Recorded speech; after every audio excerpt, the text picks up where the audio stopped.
A service of KIBMradio.com, the Internet's home for an all-old-time radio.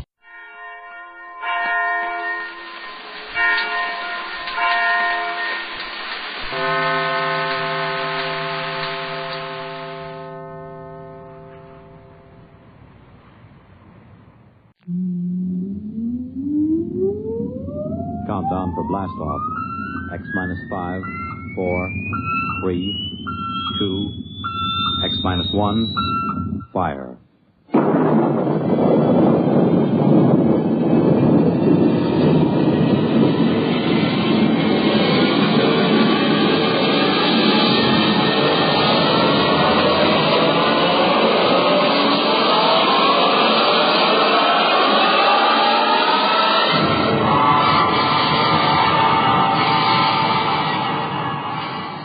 From the far horizons of the unknown come tales of new dimensions in time and space. These are stories of the future, adventures in which you'll live in a million, could be years, on 1,000 maybe worlds. The National Broadcasting Company, in cooperation with Galaxy Science Fiction Magazine, presents X minus 1.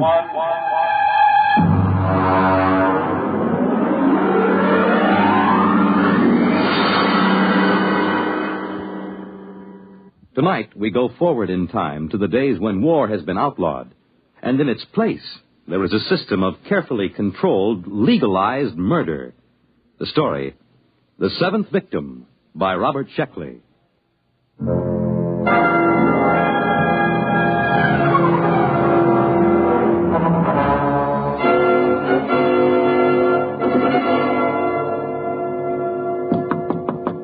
Is that the mail, Jenny? Bring it right in. No, it isn't the mail. Are you anxious, Stan? Well, you know how it is when you're waiting for notification. It's been 2 weeks. The government's behind schedule, as usual. Oh, that's always the way it is. Now, when you get to be my age, you won't worry about it anymore. At 73, you can afford to wait for the mail. Well, how about the ad? Have you got it done? Sure, E.J. Want me to play it back for you? Of course, I recorded it myself. We'll have an actor in for the actual recording. You ready? Go ahead. Hi there, neighbor. When you're in a crowd, when you're among strangers, do you feel safe? Are you protected by that vital underarm area? You aren't, unless you own a Protect suit. The finest tailoring in the world has gone into a Morger and Freeline Protect suit to make it the leader in men's fashion. Protect suit is the safest as well as the smartest. Every Protect suit comes with special built-in gun pocket, guaranteed not to bulge. Oh, nice. Very nice. A touch of the concealed button throws the gun into your hand, cocked, safety off. Why not drop into the Protect store nearest you? Why not be all safe? Oh, that's fine, Stan. That's fine. That's a very nice, dignified commercial. Mm-hmm. And you can relax.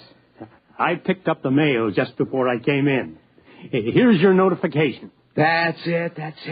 Look, from the ECB. That's the baby. Oh, you're not going to open it now. Oh, no, of course not. No one is supposed to know the victim's name except the hunter. That's right. Have a good hunt, boy. You need a kill. You've been all keyed up. Well, it's too bad you have to retire, E.J. Well, I got into the 10s club. 10 hunts. That's not such a bad record. 10 hunts, of course not. 10 hunts, and then, of course, victim in between. That's 20 kills. Mm-hmm. I sure hope my victim isn't anyone like you. Don't worry about it. What number will this be? My 7th. Oh, lucky 7. Go to it. We'll get you into the 10s club yet. By the way, I got a circular in the mail. Maybe you'd like to use it. Victims, why take chances? Use an O'Donovan accredited spotter. Let us locate your assigned killer. Pay after you get him. Oh, well, thanks a lot, E.J., but I've got my own spotter. Very good fella. Well, I suppose you're anxious to get home, open up, and find out who your victim is. What's that? Oh, shooting down the hall. I guess somebody got his victim. Good for him, eh? You bet. Oh, it feels wonderful, E.J. I feel alive again.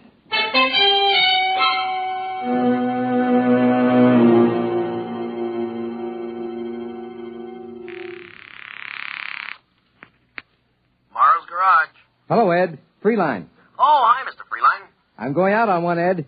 Well, good luck, Mr. Freeline. I suppose you want me to stand by. Yeah, that's right. I don't expect to be gone more than a week or two.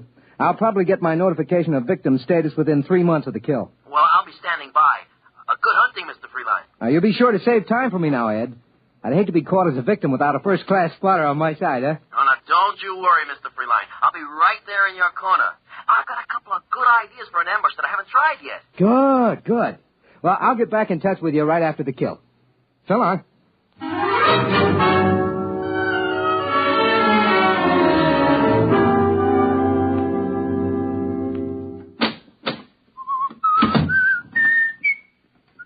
Oh, Mr. Freeline? What are you doing in my apartment? Allow me my card. Emmanuel Gale, Emotional Catharsis Bureau. What do you want from me? Oh, just a standard spot check in reorientation. Oh, I see you've got your notification. Yeah, that's right. I haven't opened it yet. Do you mind? No, go right ahead.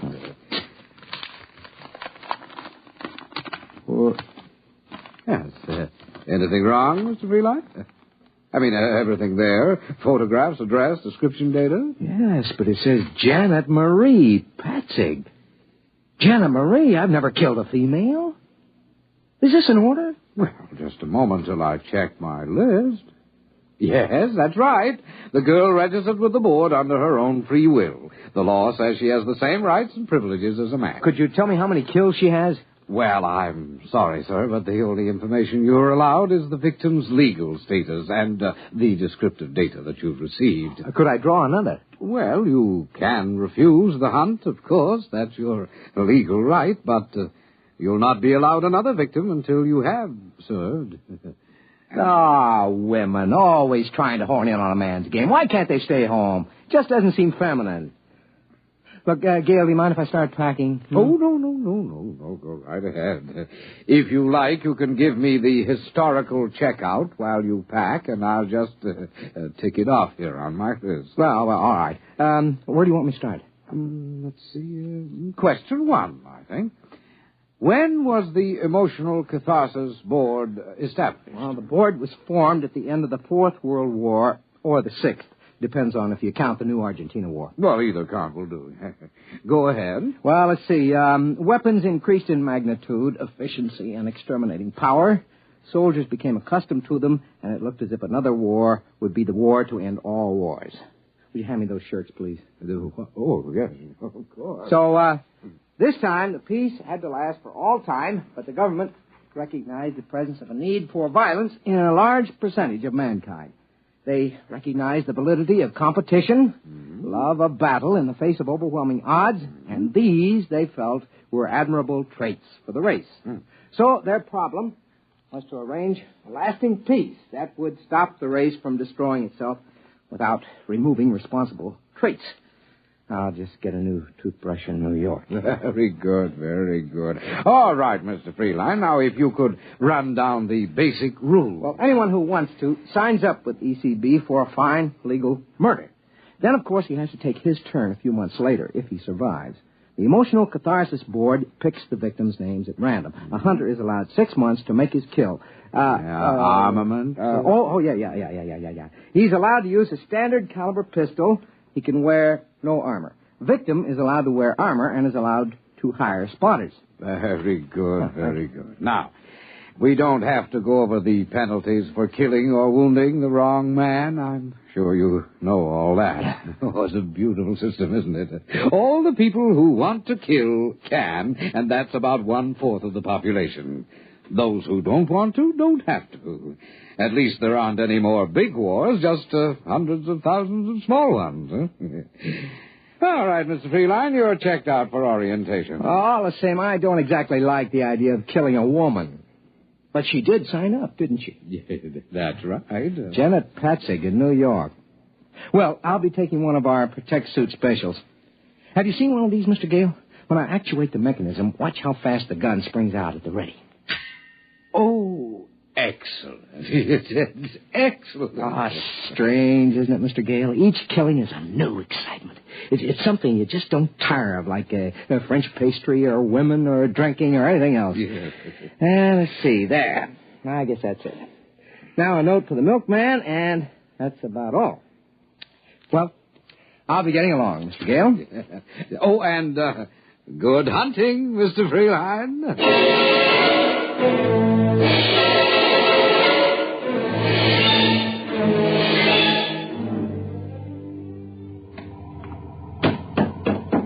Where to, Chief? Carlton Hotel.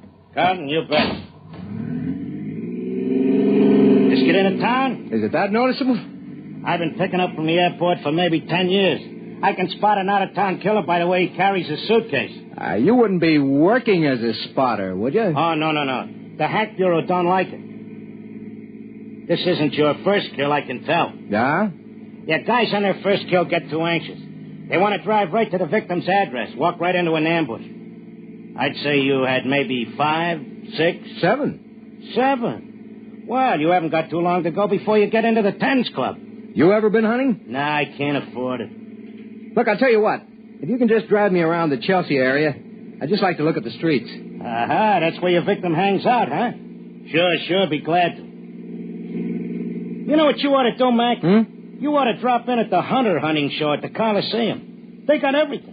Bulletproof vests for victims, hats with bulletproof crowns. I seen an ad for a Malvern straight shot ECB approved. Carried a load of 12 shots with a deviation of less than 1,000th inch per 1,000 feet. Well, it sounds like a fine gun. And they got all kinds of trick things. You know, canes with 4-shot magazines, 45 caliber flashlights, all kinds of things. Well, those kind of novelties are all right for the first time, but the old-fashioned ways are the best. Hey, look at that. Somebody got it. I missed it. Nothing to see now. In about 4 minutes, the guys from the Department of Sanitation will carry away the corpse. Yeah. Well, this is the neighborhood, Chief. You want to give me the address? No, I'll just drive around. Okay, you're paying a meter.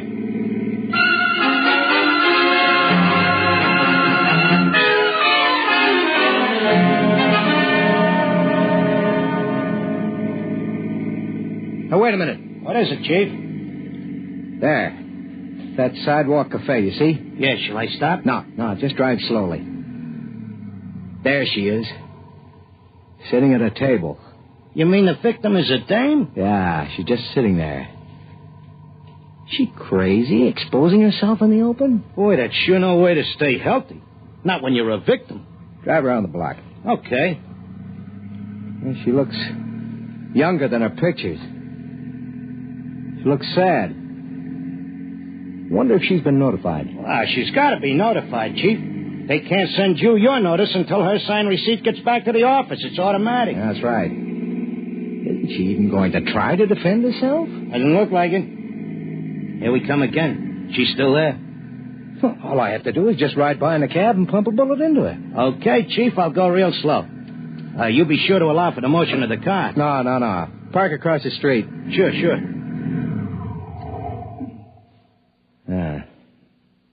Both her hands are on top of the table. An easy, stationary target. All I gotta do is... Say, that's some gadget. Hey, remember to roll down a window before you shoot that gun, huh? Nah, it's an easy shot. It's too easy. Look, mister, hurry up, will you? If a cop comes along and finds you shooting out of my cab, he'll give me a ticket for double parking. No, it's too easy. All my other 6 kills have been hard. My victims have tried every dodge. One of them hired a dozen spotters. I got them all. I dressed as a milkman. Hey, that's pretty clever. Nah, this wouldn't be a trophy.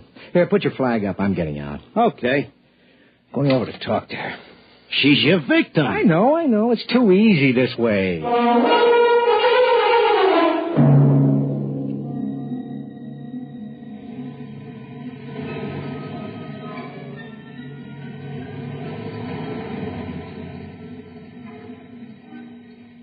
Hello? What? Hey, look, if I'm being fresh, just tell me and I'll go. I'm an out-of-towner here on a convention. I'd just like to talk to somebody. If you'd rather I didn't. Oh, I don't care. May I sit down? Like to buy you a drink? If I can. I don't care. My name is Stanton Freeline. I'm Janet. Janet what? Janet Patzik. Well, nice to know you. Are you doing anything tonight, Janet? I'm probably being killed tonight. Oh, are you a victim? You guessed it. If I were you, I'd stay out of the way. No sense getting hit by mistake. Well, you're awfully calm about it. Don't you care? Haven't you got any spotters? No. Mr. Freeline, I'm a bad, bad girl. Huh? I got the idea I'd like to commit a murder, so I signed for ECB. Then I couldn't do it. Oh, I am sorry. But I'm still in, of course, even though I didn't shoot. I still have to be a victim. Well, why don't you hire some spotters? I couldn't kill anyone. I just couldn't. I don't even have a gun. Well, you got a lot of courage coming out in the open this way. What can I do? You can't hide from a hunter, not a real one. I don't have enough money to make a disappearance. Well, since it's your own defense, I should think... No, I've made up my mind about that. This whole thing is wrong, this whole system. When I had my victim in the sights, I saw how easily I could... Oh, let's forget it. I'm glad you talked to me. At least it'll pass the time.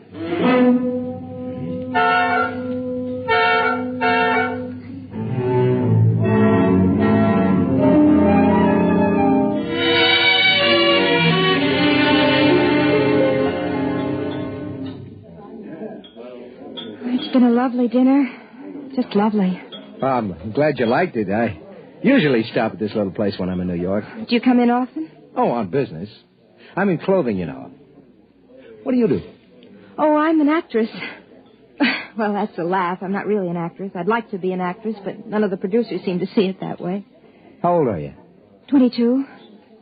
I've only been in New York for a year. You know, you're really being very foolish just sitting out in the open that way. Why, you're a hunter. Could come along and just pump a bullet into you. I know, but somehow I feel safe with you. Oh. Say, Janet, would you like to go to the gladiatorials with me tonight? We got about 20 minutes. We'd only miss the opening numbers. Well, I suppose so. Might as well, huh? Eat, drink, and be merry.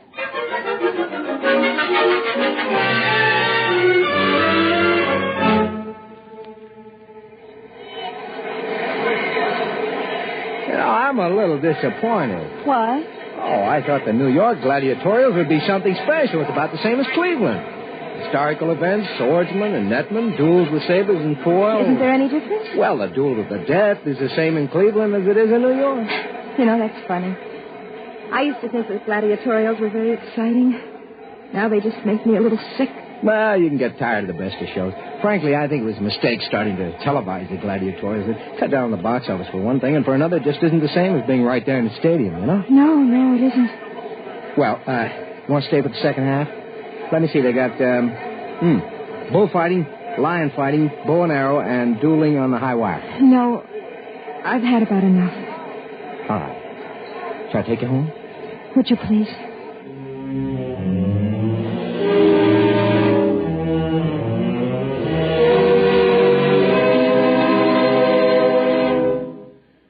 Sit down. I'll fix you a drink. Janet. What? You're crying, aren't you? Oh, no, not really. It's just the thought that any minute from anywhere a bullet can come crashing into me. It makes me feel so soft and helpless. You are soft. Oh, Janet. You're leaving New York soon? I suppose so. Convention's only lasting another day. I'll be sorry to see you go. Send roses to my funeral. Janet. What? Janet, I don't want you to be killed. There's not anything you can do about it, is there? Janet, I love you. Oh, Stan. What is it? Please, darling. But please. You can't love me. I'm a victim. I won't live long enough to... You won't be killed, Janet. Listen to me, Janet, darling. I'm your hunter. Are you going to kill me? Don't be ridiculous. Darling, I'm going to marry you. Oh, Stan, my darling. Oh, the waiting. I've been so frightened. It's all over. Think what a story it'll make for our kids, huh? Darling. How I came to murder you and left marrying you. Stan, kiss me. Oh, I think I'd better have a cigarette. Let's start packing. No, wait. You haven't asked if I love you. What? You haven't admired my cigarette lighter. What are you talking about? It's a lovely lighter, isn't it? With a small hole in the bottom. Just large enough for a .38 caliber bullet. No, don't. I'm not being funny, darling. Janet, I love you. I told you I love you. What's the matter with you? I don't love you, Stanton. I am a good actress, aren't I? Even though the producers don't think so. You knew all along. Yes, of course. Don't reach for that.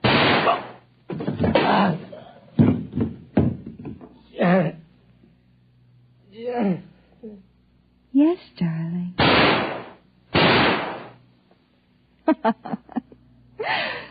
Well, now I can join the Tens Club.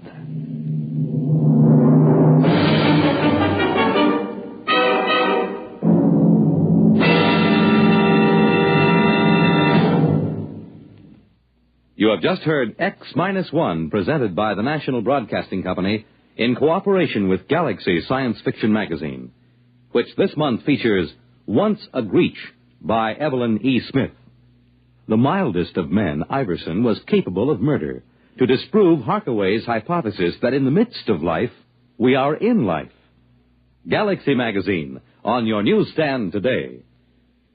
Tonight, X-1 has brought you The Seventh Victim, a story from the pages of Galaxy written by Robert Sheckley and adapted for radio by Ernest Kenoy. Featured in the cast, Lawson Zerbe as Freeline, Terry Keane as Janet, his killer, Frank Maxwell as the cab driver, Ian Martin as Emmanuel Gale of the Emotional Catharsis Bureau, Irv West as Freeline's spotter, and Arthur Hughes as his business partner. Your announcer, Fred Collins. X-1 was directed by Kenneth McGregor and is an NBC Radio Network production.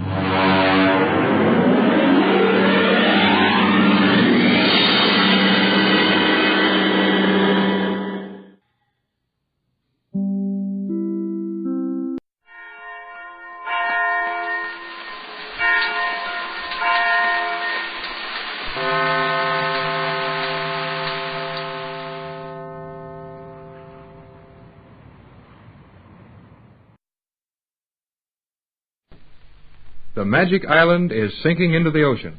It is sinking at the will of G-47 and the scientists, however, and no one inside the artificial island is in any danger.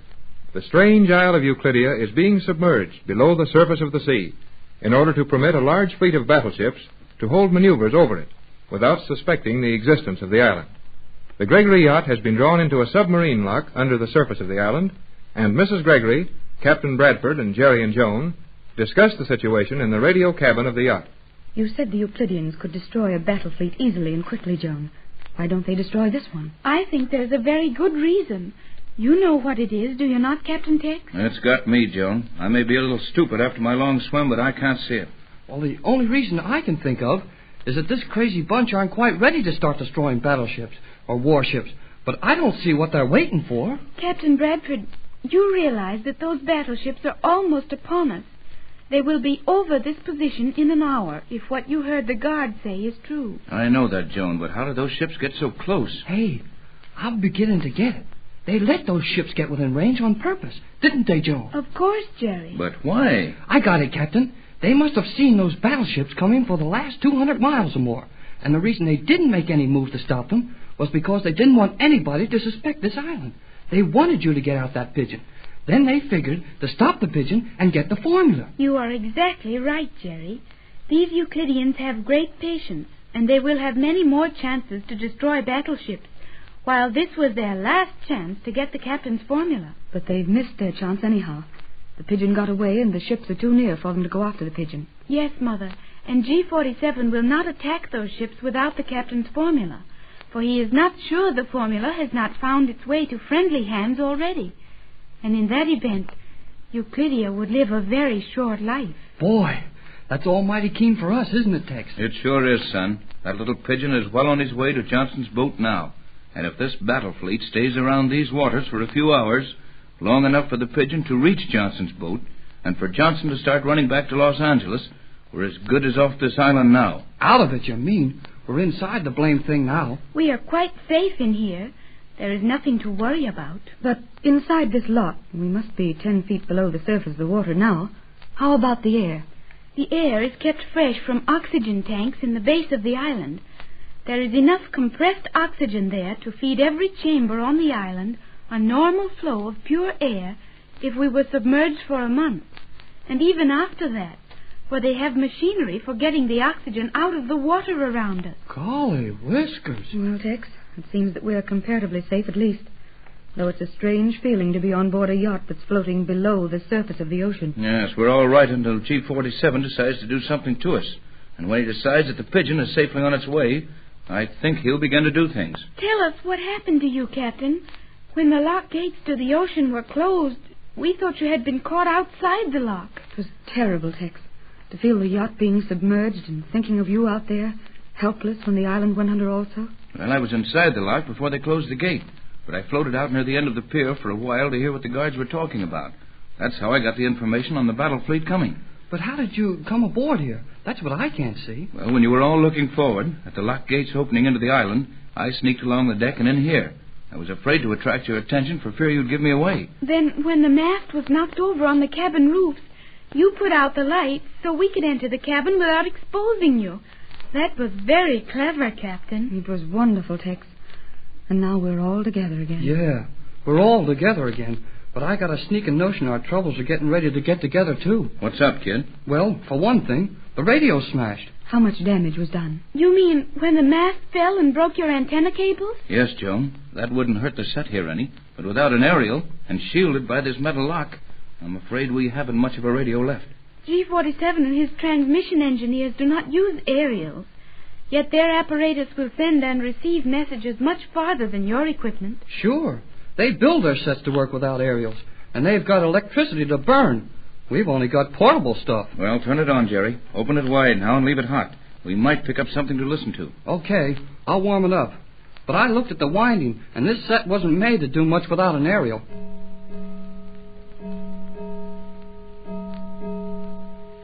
What does that mean, Joan, dear? That was the alarm gong, wasn't it? Yes, Mother. That means to stand by all stations. I think they will submerge the island now. Will it affect us any in this lock? I think not. At least not until the oxygen supply is turned on. Then the air will feel sharp when you inhale it. That will be the only thing noticeable, I'm sure. How deep will we go, dear? I think to the bottom, if we are to clear heavy ships. And how far down is the bottom? The island can be submerged to more than half its own depth. The airlock in the ocean floor is 60 feet deep, and the island is only 100 feet in height. So if we submerge completely, the surface of the island will be 50 to 60 feet below the waterline. That sounds mighty big to us, Joan. I'd like to see it done. Would they allow that, do you think, dear? I have seen it many times. Most of the locks have one transparent wall, so that you may look out into the water and study the natural life on the ocean floor. I got the set hot, Tex, but nothing doing. I've tried every wavelength. Got it on Johnson now, but I can't even raise a signal from any of those boats around us here. Well, we better go to work on that set, kid. Our only hope is to have some way of hearing from Johnson when the Pigeon gets to his boat.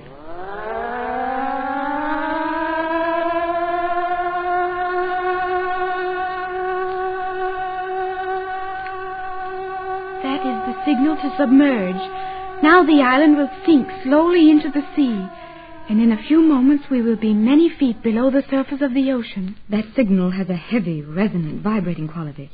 Mightn't it be heard for many miles around? I wondered about that too, Pat. Those battleships have plenty of underwater ears. They can hear a sub a long way off. No, Captain.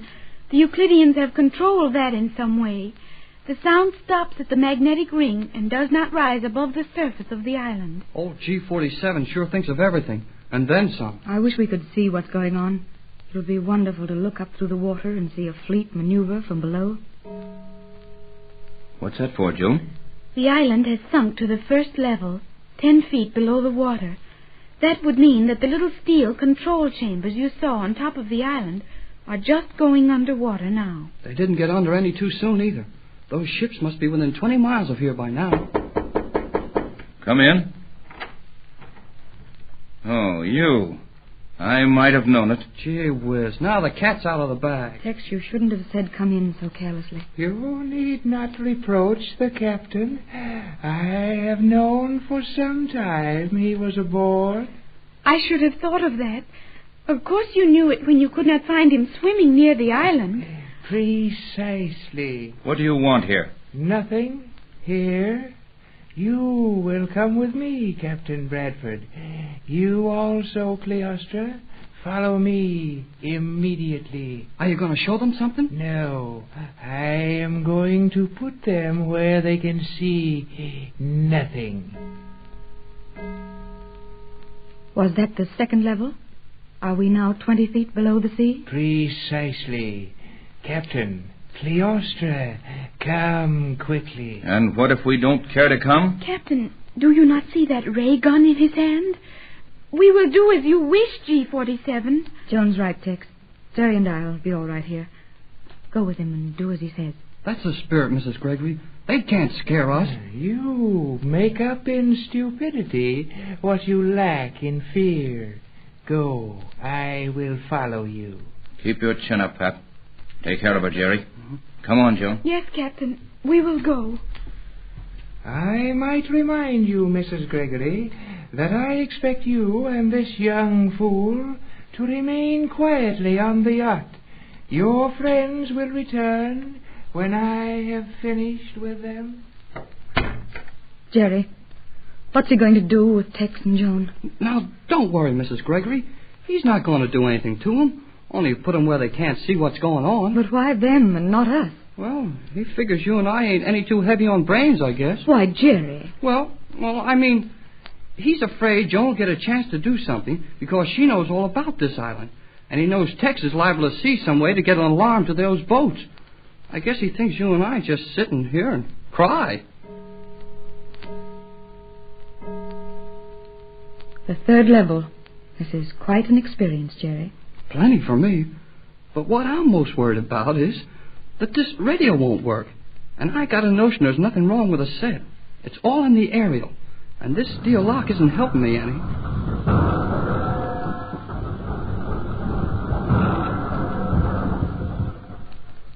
What was that?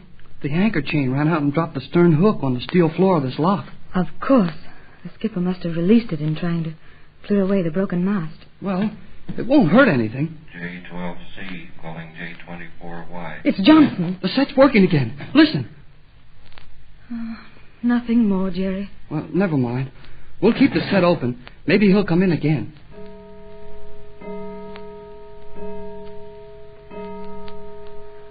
Now we're down to the fourth level, Jerry. There should be only one more of those alarms. Yeah. I wonder where G47 took Joan and Captain Bradford. J12C calling J24Y. J12C standing by. We'll stay here indefinitely. Standing by. J12C. We'll repeat every quarter hour. J12C, J24Y. That is all. Oh, Jerry, he's standing by.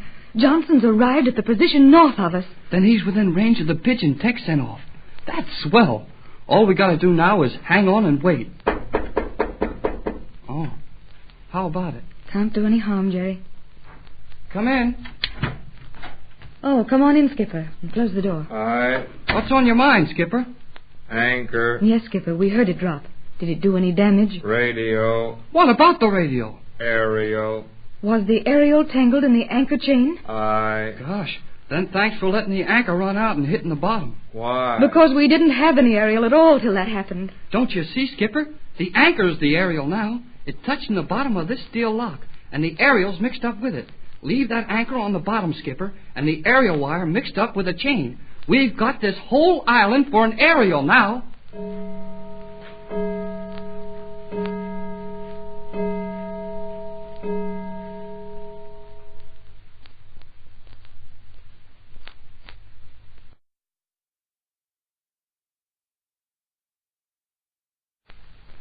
The Magic Island is underwater. 50 feet below the surface of the South Pacific Ocean lies the strange hidden Isle of Euclidia. The battle fleet of one of the great nations is holding maneuvers in this section, and the Euclidean scientists have submerged their island rather than run the risk of detection. The Gregory yacht has been drawn into a submarine lock with all on board. But now only Mrs. Gregory and Jerry remain with the crew, as Captain Tex Bradford and Joan have been taken to another part of the island by G-47. Jerry and Mrs. Gregory are talking excitedly about a radio message just received from Johnson's boat.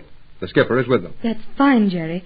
Then as long as the broken aerial is tied to the anchor chain, you will be able to use the radio. I think so, Mrs. Gregory. You see, the anchor lies on the bottom of this steel lock, and with the aerial mixed up with the anchor chain, we've really got the whole island as an aerial. Was that all you had to tell us, Skipper? Did you see where G-47 took Joan and the captain? Nope. Just let the anchor stay down, won't you, Skipper? And take another turn or two of aerial wire around that anchor chain to be sure it won't slip off.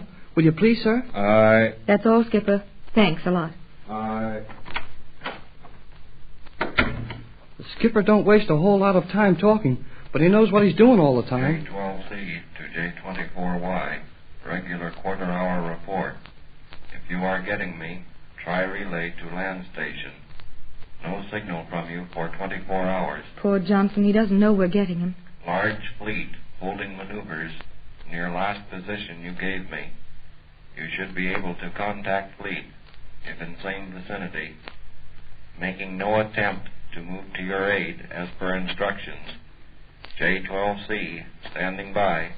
J12C. Gee, I'd like to try sending a message to him. I'm afraid it wouldn't be safe, Jerry. These men would be sure to intercept it on the island. I don't know, Mrs. Gregory. We've got plenty of aerial now, and Johnson's only about 300 miles from here. It might work. But if their radios are grounded on the same framework, no use. They'd pick it up, sure. The thing I'm afraid of, Jerry, is that Johnson may send one of the pigeons from his boat. And with our yacht in this lock, the poor bird would be hopelessly lost. Yeah, Tex was worried about that, too.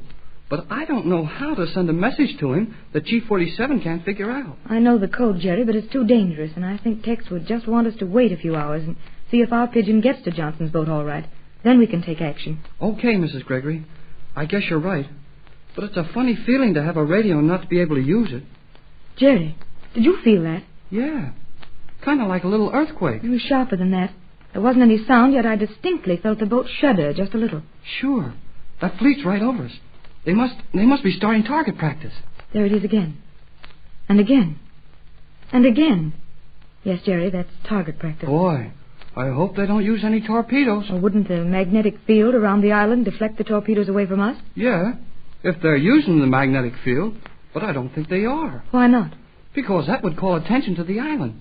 And I think what old G-47 wants most of all right now is to keep his island a secret. That's right, Jerry.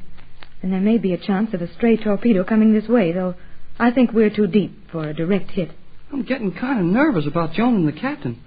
I wish we knew what they were doing. So do I, but I think no harm will come to them. I'm not so sure about that. Let's go and look for them. Tex told us to stay here. He wouldn't want us to move around and leave the radio. Yeah, I suppose so. But there's no danger of Johnson calling again right away.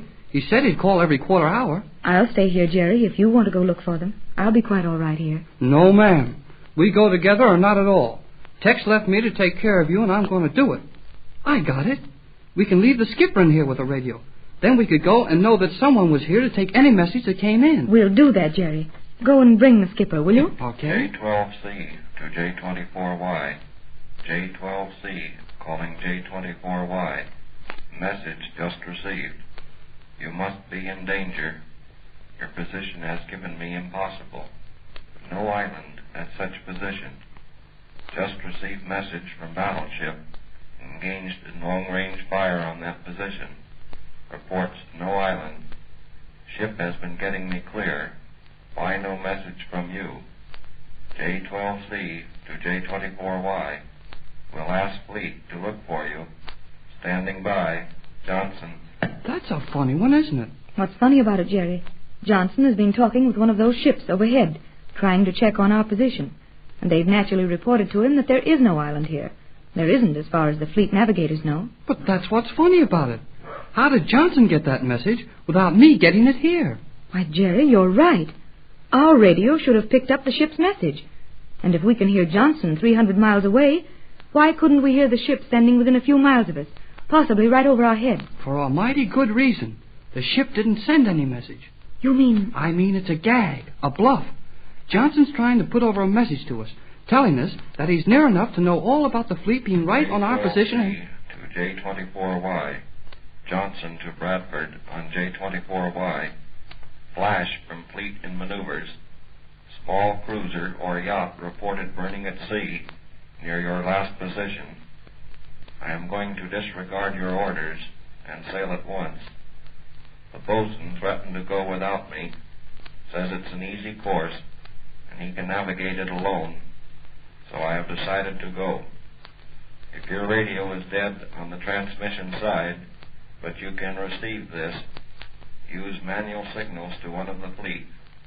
I will contact them and pick you up. Sailing at once. Expect average 40 knots. J12C to J24Y. Will call from harbor at Pedro. Johnson. No, it's getting more mixed up. It's all right, Jerry. That was in code. And Johnson used a long story to cover up the 10 or 12 words of value he put carelessly in the middle of it. Well, tell me about it then. I guess I missed it. I hope G47 did, as it's certain they'd be listening to the message. Well, what's it all about? Johnson said the bosun was going to take the boat out without orders if he wouldn't sail. The bosun, Jerry. Gee, the bosun. The homing pigeon. Boy, is that slick. And I missed it. I wonder if we should try to find Tex or get word to him. I'm not so sure about that. We might get all excited and give the thing away. And if G47 knows we're getting any message of value over that radio, he'd soon rip it out of here. On the other hand, Jerry, it's only by allowing us to keep the radio and intercepting our messages that G47 has any chance to learn of our plans.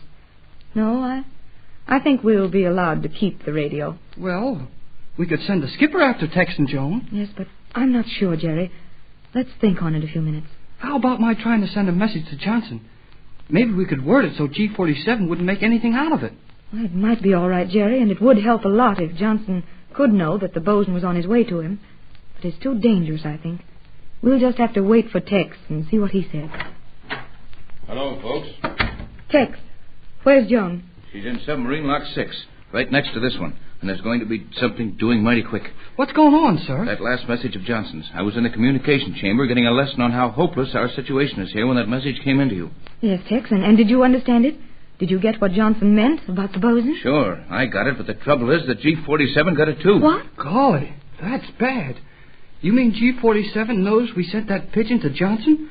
And that Johnson's close enough to receive it right now? Worse than that, son. They've got directional graphs and range finders in that control room that make anything we've got look childish. And 30 seconds after Johnson's message came, they located him in their directional finders. And they know his position to the fraction of a second. But, Tex, I know that's bad. And it will hurry Johnson into running away the moment he gets the message off the bosun. But after all, G47 can't do anything about it. He doesn't dare make a move with this battle fleet playing around right over our heads. That's what I thought, too, but I didn't realize how desperate these scientists are or how much that formula means to them. But, gee, Captain Bradford, they're not going to try to stop that pigeon with all the battleships around here, are they? No, not the pigeon, for they're smart enough to realize they can't afford to fight with this fleet just at this time. But Joan said they could destroy battleships quickly and easily with their ray guns. So they can, but it would bring the rest of the world down on them. And they're not just ready for that. They've got to have my formula first. And then they will be able to attack the entire world or defend themselves against it. Gosh, what's it all about, Captain? They just simply can't do anything to that pigeon without the battle fleet seeing them do it. Jones said their large ray guns weren't accurate enough to pick that pigeon out of the air over 50 miles away. And he ought to be nearing that now. Of course, Tex. You're just worried by seeing their wonderful equipment. Jerry's right. They couldn't hit the pigeon with a ray. And, Tex, more than that, we're submerged. They can't even use the air rays. And a submarine ray wouldn't hurt the pigeon any. No, a submarine ray wouldn't hurt the pigeon any.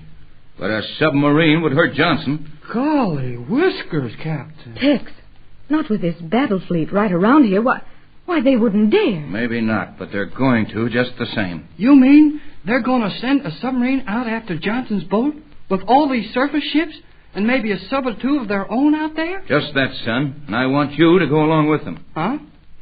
Me? Me go in the submarine? Why, Tex, you don't know what you're suggesting. It's not a suggestion. It's an order. You want to sign on this yacht as a member of the crew, didn't you, Jerry? I did, sir. All right. Report to submarine lock 6 immediately for observation duty on the Euclidean submarine. Aye, aye, sir. But, Tex, if anything should happen... That'll do, Pat. Jerry's going with that sub. You'll follow the ramp back into this lock. Turn left at the end of the lock. You'll find a guard there to take you to the sub. Come on, snap it up. You're holding them up now. Shove off. Aye, aye, sir. Any special orders? Keep your eyes open and your mouth shut. Use your own judgment. That's all. Tex Bradford, do you realize what you've done? You sent that boy out there into certain danger. I could almost hate you for that. Oh, I'm sorry, Pat. But I'm in command of this expedition, and it's the only thing to do. I wanted to go along, but G47 was too smart for that. He figured I might be able to warn Johnson some way when we got near him, or beat them to the note I sent with the pigeon and destroy it. But Jerry will have to stand by and watch them sink our other boat, with Johnson and the crew on board. No danger of that. They want the equipment on board too badly. All Jerry will have to do is to keep his eyes open and warn Johnson not to resist. He'll do that. The kid thinks fast, and they were afraid to let me go. Oh, I understand.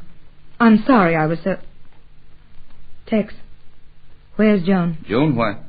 Oh, she'll be all right. Jerry will take care of her. Jerry? Then Joan... Tex, Joan is going on that submarine? Yes, dear. G47's orders. He knows we won't dare to make a move to contact this battle fleet or harm the sub in any way with Joan and Jerry aboard. Joan. And Jerry. Steady, dear. I'm not going to pieces, Tex. I was just thinking how safe the future of the world is in the hands of young people like that.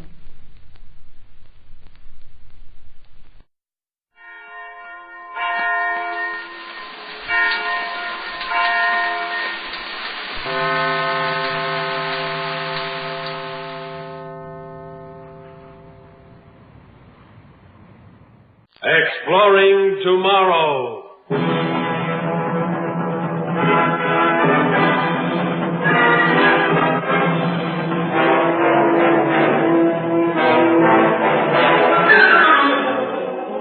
And now, here is your guide to these adventures of the mind, John Campbell.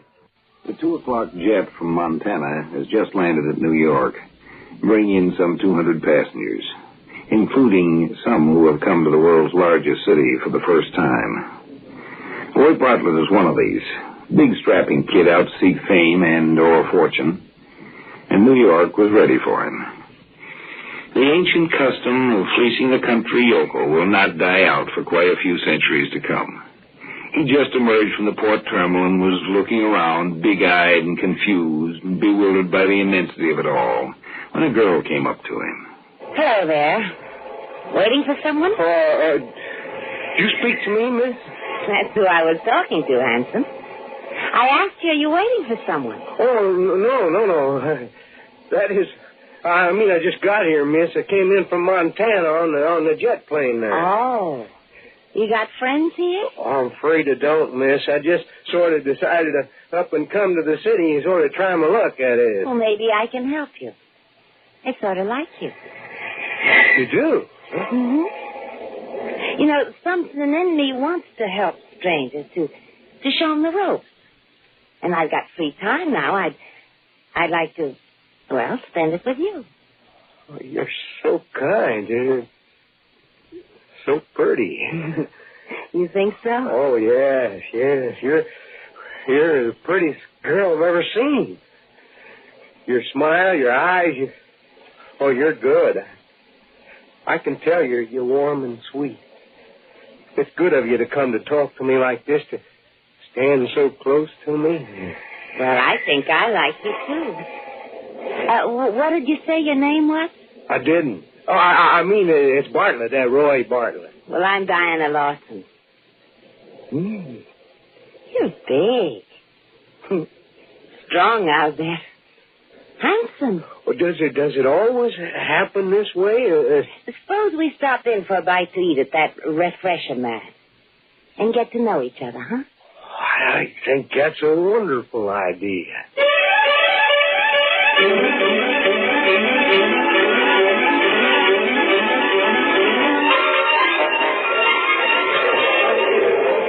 You see how it works, Troy? Each drink you want, you put a half credit coin in the slot and punch out the combination. Mm-hmm. For a martini, you punch out 436, like it says on the board up there.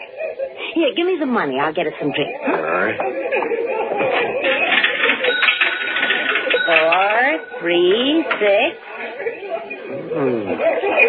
There we are. Wow. 2 nice dry martinis. Here, you take yours and we'll go to that table. Oh, careful, silly. Don't spill it. Well, aren't we going to get anything to eat? Oh, we can eat later. The occasion calls for a drink to celebrate your arrival.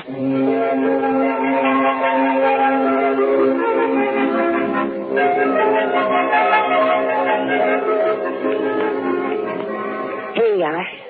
And sip it this time. Well, I'm sorry if I did the wrong thing with the drink. I just didn't know, you know. Of course you didn't know. But you'll learn all these things, Roy. Where you from? Why are you here? Well, I worked all my life on my father's farm, and he died last year and left me all alone out there, Steve. Oh.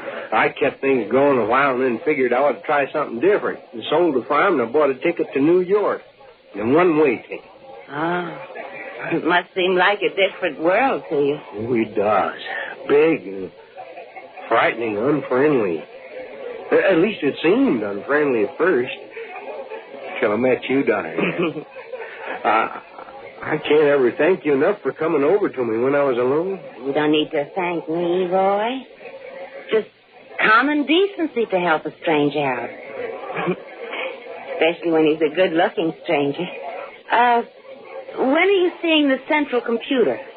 The what? The central computer. Huh? Well, it runs New York, you know. Keeps the trains moving, the traffic lights, everything. You have to register with the computer when you establish permanent residence here. If you don't have a job, the computer will give you one. You didn't know that? I guess I hadn't heard. Well, where'd I find this computer? Just ask any policeman. He'll get you there. Diana, you're swell for helping me out like this. I mean, I wish... Oh, there's some way I could thank you for this. Oh, I told you it's just common decency. Roy, the money from the sale of your farm, did you bring it with you? You bet. Yes, sir. $5,000 in cash and the same in traveler's checks. Oh, so much. You're carrying it around with you? Yeah, sure. Hey, that's dangerous, Roy. You better put it in the bank right away. Well, I don't know any banks. Oh, I'll take you to one. Come on. Unless you want another drink before we go. No, I haven't finished this one yet. There. Wait a minute.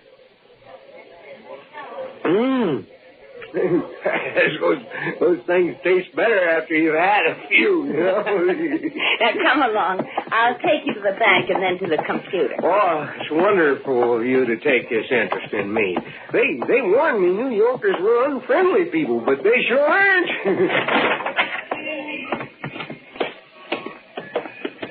Down this way. In here. But it's dark and there's... Hey! Go ahead, Mike. Hit him. Get away from me, you... Leave me alone. Diana! Come back! Diana!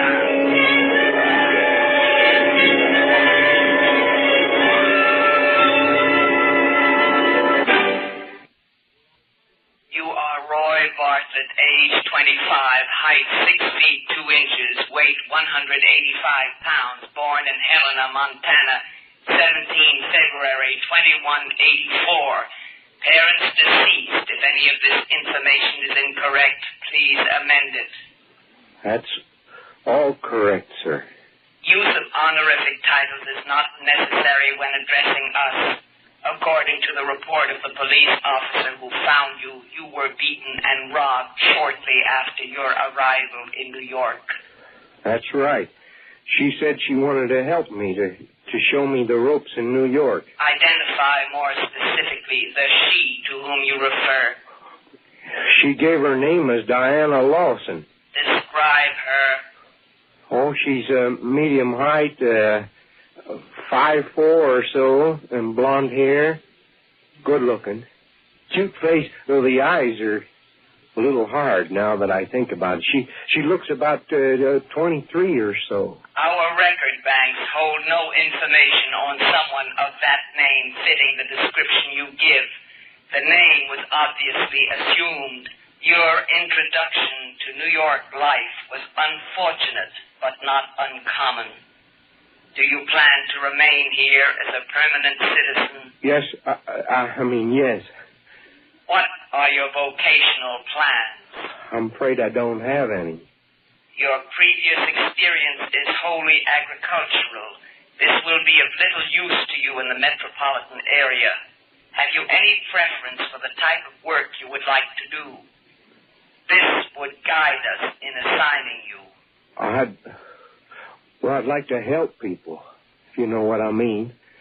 I'd like to keep people from having the thing happen that happened to me. I mean, New York is full of confused, unhappy people who have to prey on others like the girl did on me. You regard her as confused, unhappy? Of course. I can't think of her as being just, well, wicked. People aren't born bad or good, they're raised that way. Maybe she could have been helped a few years ago, and then she wouldn't have to go around robbing strangers. You harbor no hatred for the girl? I sort of never looked at it as hatred, sir. I'm sorry, sir, I can't help calling you, sir. If it makes you more comfortable, you may. Thanks, sir. Well, as I was saying, no, I don't hate that girl, Diana. I'd help her if I could. She is a warped criminal. But is that permanent, sir? Can't she be brought in and straightened out somehow? There is psychological rehabilitation for criminals, yes. Well, you mean if she could only be caught and brought in, she could be turned into a useful citizen? If she could be found in a city this large, it is not always possible to track criminals. Well, I'd like to try to find her, sir. I mean, that's my vocational plans. I'd like to become a policeman, sir. You will have to face psychological testing first, of course, and a training period of 6 months. But let us warn you, Roy Bartlett, if your motive in this is one of revenge, you will not survive the first battery of tests. Revenge? Oh, no, not revenge, sir. I want to help that girl. And the others like her. Honest, that's what I want to do. This will be demonstrated in the tests. Do you think I'll make the grade, sir? The tests will answer that. But I mean, you computers can figure probabilities. Can't you tell me if... You are most unusual, Roy Bartlett. But the probability favors your success. You will be taken to the testing center immediately. And if you are approved, you will go to the training camp. Oh, thanks, sir. Thanks for listening to me. Will you wish me good luck? Our data banks do not show the validity of such a wish, Roy Bartlett. But if your statements today were sincere, you should have no difficulty attaining your goal. The robot will show you to the testing center.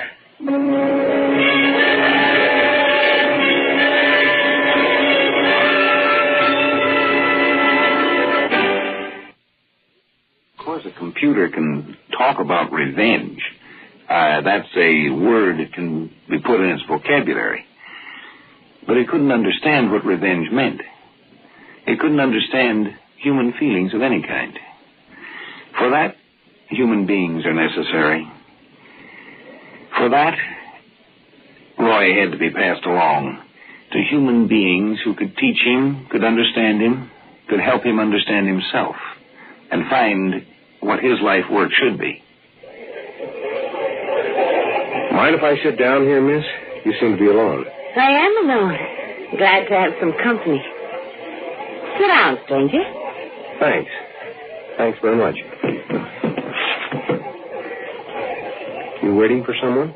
Yeah, I was. I don't think he's going to show up. You must know how that sort of thing is. When someone you're counting on doesn't show. Yeah. Yes, I know what that's like, Diana. And I've been looking for you almost a year. You know my name. Who are you? You mean you've forgotten me, Diana? I suppose you would have. The pitiful greenhorn you picked up last March? The Montana fella. That's right. Roy Bartlett. You taught me how to drink a martini, remember, in this very place. And then you taught me what it was like to be robbed by someone you trusted. I'm getting out of here. You can't keep me here. You'll leave when I want you to leave, Diana, not before. Sit still. Don't make a fuss. Let go of my arm. You're hurting me. You just sit and try to look relaxed. Don't attract attention. You can't prove anything. Leave me alone. I'll call a cop. Go ahead, Diana. Call one. Now, look. That badge. Oh, no. That's right. I found a job in the big city, Diana. 6 months of training and the breaking-in period. I don't happen to be wearing my uniform now, but the badge is real. What are you going to do with me? Take you away, Diana, to Psych Center, where they can help you straighten up and grow the way God meant you to. You know, girl, you really did help me, and it really was worth the $5,000 you took from me. I didn't know what I wanted to do, and you showed me how to get the kind of job I wanted. What are you talking about? You never done any farming, have you, Diana? Probably don't realize what a farmer's job is. Well, it's making things grow strong and right the way they were meant to. But I guess I got sort of tired of working just with plants. No. They'll kill me. They'll make me into something I hate, and something that'll hate me. It won't be me. I'll be a zombie or something. I suppose it does seem that way. You never tried it the other way, though, have you? Without hate and bitterness driving you. You mean tried being dead?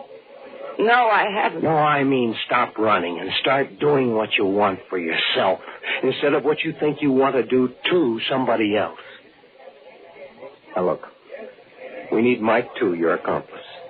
He's outside, isn't he? Yeah. Okay. Let's walk out together.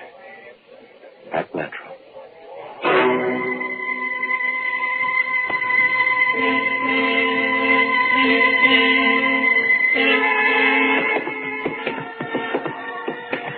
That's right. Just walk along with me as if I'm a rube you picked up and you're taking me down the block to that dark alleyway. Yeah. Where's Mike? Is he right behind us? He ought to be.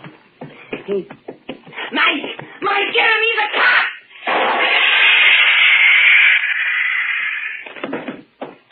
That stun gun blast ought to keep him on ice for a couple of hours. Long enough to get him down to headquarters, anyway. I hate you. Why does this have to happen? Why couldn't you left me alone? I wanted to help you. Help me? By turning me in like this behind me over the head shrinker. They'll heal you, Diane. Take all the bitter hatred out of your mind. Make you a useful citizen. Who wants to be a useful citizen? I had a good thing here until you busted it up. Now they'll fix me so I'll have to go straight be a good girl. Sew buttons on shirts for 30 credits a week. There are good jobs open for rehabilitated criminals. Nobody will hold your past against you. Good job. I'll never be able to go near my old friends. I'll have to begin life all over as somebody new. That's right. And I'll be there to help you start all over. You? Sure. I'll be there to help you. I told you I owe you that. Come along now. Let's go down to headquarters.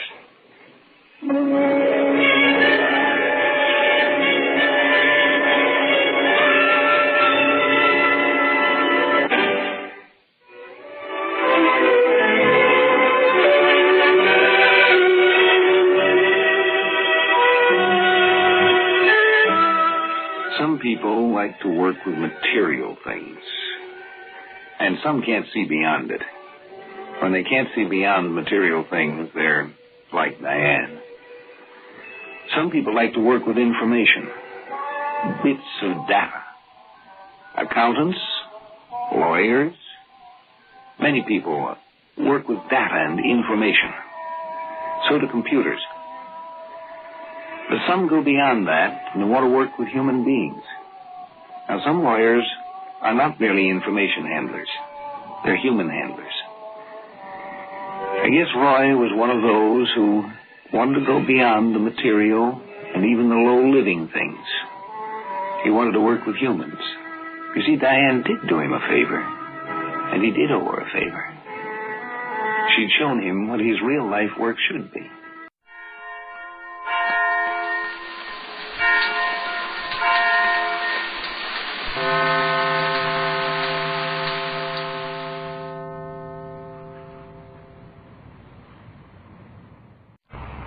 presenting the transcription feature, Superman. Look, it's a bird. It's a plane. It's Superman.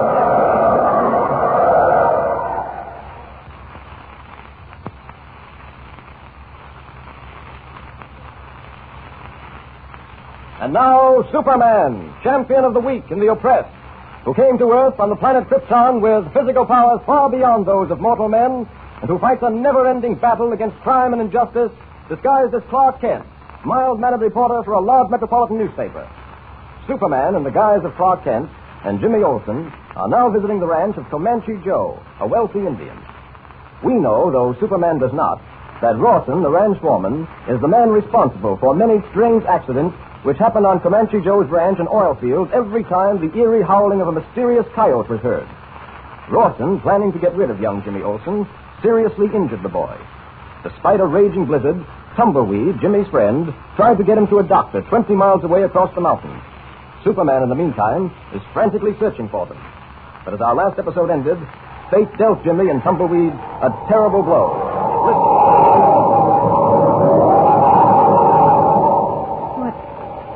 What do you mean we've been walking in a circle? Tumbleweed? Jim, lad, we got to face it.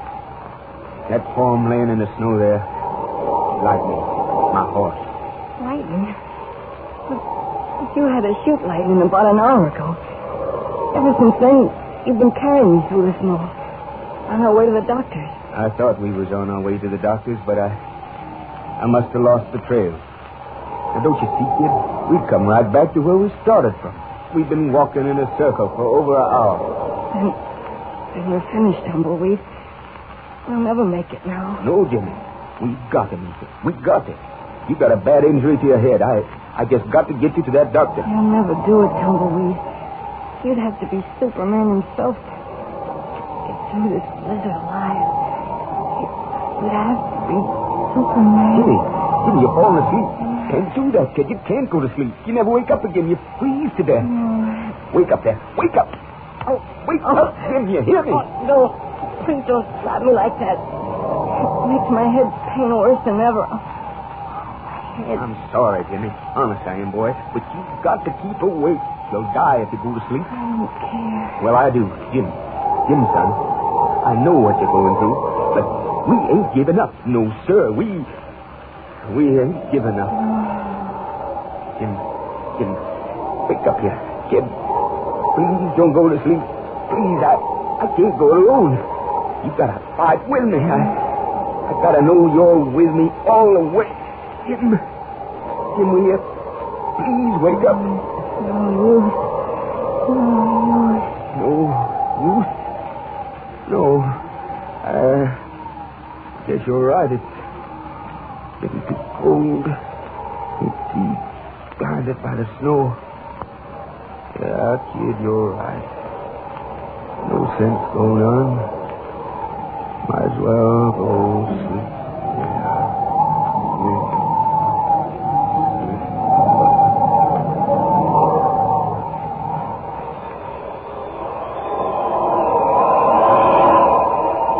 Tumbleweed and Jimmy seem to be going in a circle. Those must be their tracks I'm following. Couldn't belong to anyone else. Tumbleweed must have lost the trail. Oh, why can't I catch up with them? How far ahead of me can they be? This blizzard is getting worse. Cold's increasing. If I don't find them soon, I might just as well not find them at all. I simply got... there below me. Huddled together in the snow. It must be... Yes, it is. Jimmy and Tumbleweed. Down. Great heavens. They're completely covered with snow. Must have been lying here for some time. I hope I haven't come too late. Let me see. Jimmy's still alive and barely make out his heartbeat. Tumbleweed, too. But there isn't much time. I've got to get them both to that doctor as quickly as possible. Here, I'll take one of them under each arm. There we are. Now up, and away! Now, there's the town below me. That must be the main street. Got to find out where that doctor lives. Down! You there. Eh? Well, let's say in heaven. Where will I find Dr. Parker? It's a dream I'm having. It's the imagination playing tricks on Will me. you answer my question? Dr. Parker, where will I find him? Why, his office is just 3 blocks down. You can't miss it. 3 blocks. Located in the new modern building and...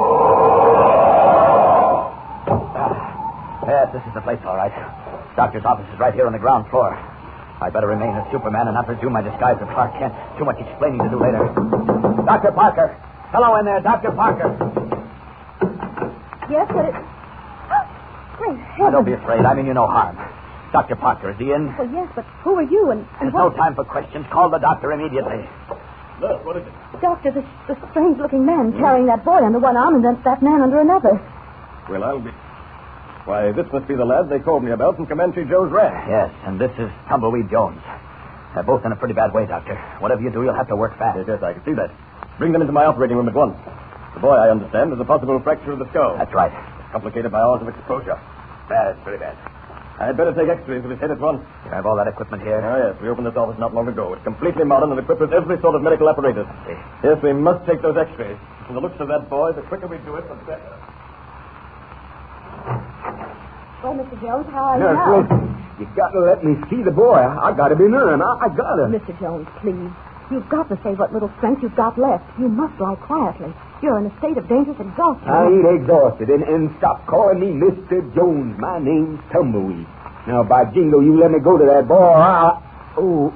Now, you see, the minute you try to get up, you realize how ill you are. There's nothing you can do for the boy. The doctor's taking x-rays right now, and as soon as we know how badly the boy is hurt, we'll... May I come in? Holy jumping coyotes, I am sick. I'm beginning to see things. What's that? You don't know me, Tumbleweed. But I'm indebted to you for trying to save the life of Jimmy Olsen. I just wanted to thank you. Who you? Why that fancy get-up? No point in answering those questions, Tumbleweed. Tumbleweed, this is the person who brought you and the boy here. He found you in the snow out on the mountain. Oh, he did? Well, then, sir, I allow as how I kind of owe you something. Oh, Doctor, what did the x-ray show? Well, that boy's in a bad way. Skull is fractured, all right, and there's a pressure on the brain which must be removed at once. I've got to operate, and yet I don't know that I dare. Why not? Well, what do you mean you can't operate? Please, Mr. Tumbleweed. You save that boy's life. You'll answer to me. You hear me talking? You do something pronto. Now, you listen to me, Mr. Jones. Quiet. You don't lie here quietly and stop getting excited. You won't leave yourself. Oh, I don't care about me. It's the kid. Why can't you operate, Doctor? The boy's condition is very serious. He's very weak. I'm afraid he'd never survive the operation. I can't take the chance. It's his only chance, and you've got to take it. I don't You've know. got to do what you can, Doctor. You've got to operate. I insist that you take that chance. I insist, Doctor. Please, Doc. Please. Nurse, Yes, Doctor. prepare the boy. We'll operate at once.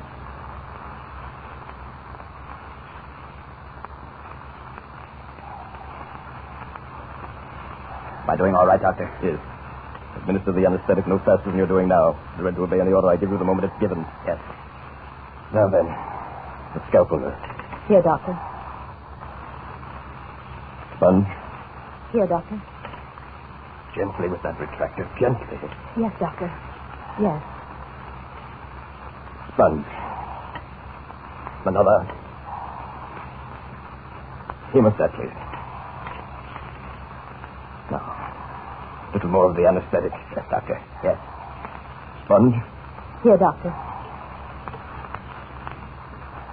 Now then. Scalpel, quick. Here, Doctor. Sponge. Another sponge. Yes, Doctor. Yes. Now. Ligatures, please. Quickly. Here, Doctor. I must make these sutures before there's any Doctor. possibility of infection. Doctor. Yes? The boy's pulse and respiration. They're dropping. Working as quickly as I can, sir. Stop the anesthetic. Yes, Doctor. Pulse 32, Doctor. Prepare a hypo with adrenaline, quick. It's all ready, Doctor. Here. Good. Now, here in the forearm. Respiration is dropping, Doctor. Doctor, isn't there anything you can do? Can't you? What the devil? Just me. Mr. Tumbleweed, you shouldn't have gotten up. You must be quiet. Kill yourself, man, if you don't How mean is anything. he? What's your all staring at me? Oh, I see. We've got him sooner. We weren't so weakened by explosion. Doctor, you can't just let him die. He ain't gonna die. He ain't gonna, you hear me? You little fella, listen to me. You gotta live, Jim. Why, if you go out, old Tumbleweed won't have nothing. Not knowing. Lightning's gone, Jim, and you got too. Why, shucks, I was going to learn you how to ride and rope. I was going to show you how to shoot the bow now, just like the Indians do. You and me was getting to be real pals, and now he can't die. You in that there fancy costume, you saved us two from freezing to death out there in the mountains. You brung us here to the doctor, didn't you? Well, then, do something. Do something to save that boy, do you hear? Do something. Do something, please. This is one time when even I can do nothing. Well, it looks as if Jimmy's in a pretty bad way. Even Superman's physical powers seem useless in this emergency. Be sure to hear the next episode of our stories with Superman. And remember, tune in the next thrilling installment of the transcription feature, Superman. Up in the sky! Look! It's a bird! It's a plane! It's Superman!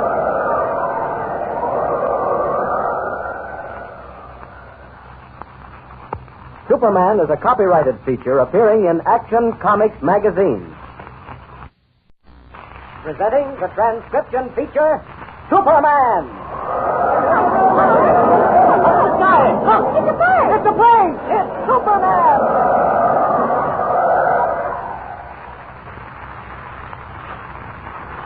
And now, Superman, champion of the weak and the oppressed, who came to Earth from the planet Krypton with physical powers far beyond those of mortal men, and who fights a never-ending battle against crime and injustice, disguised as Clark Kent, mild-mannered reporter for a large metropolitan newspaper.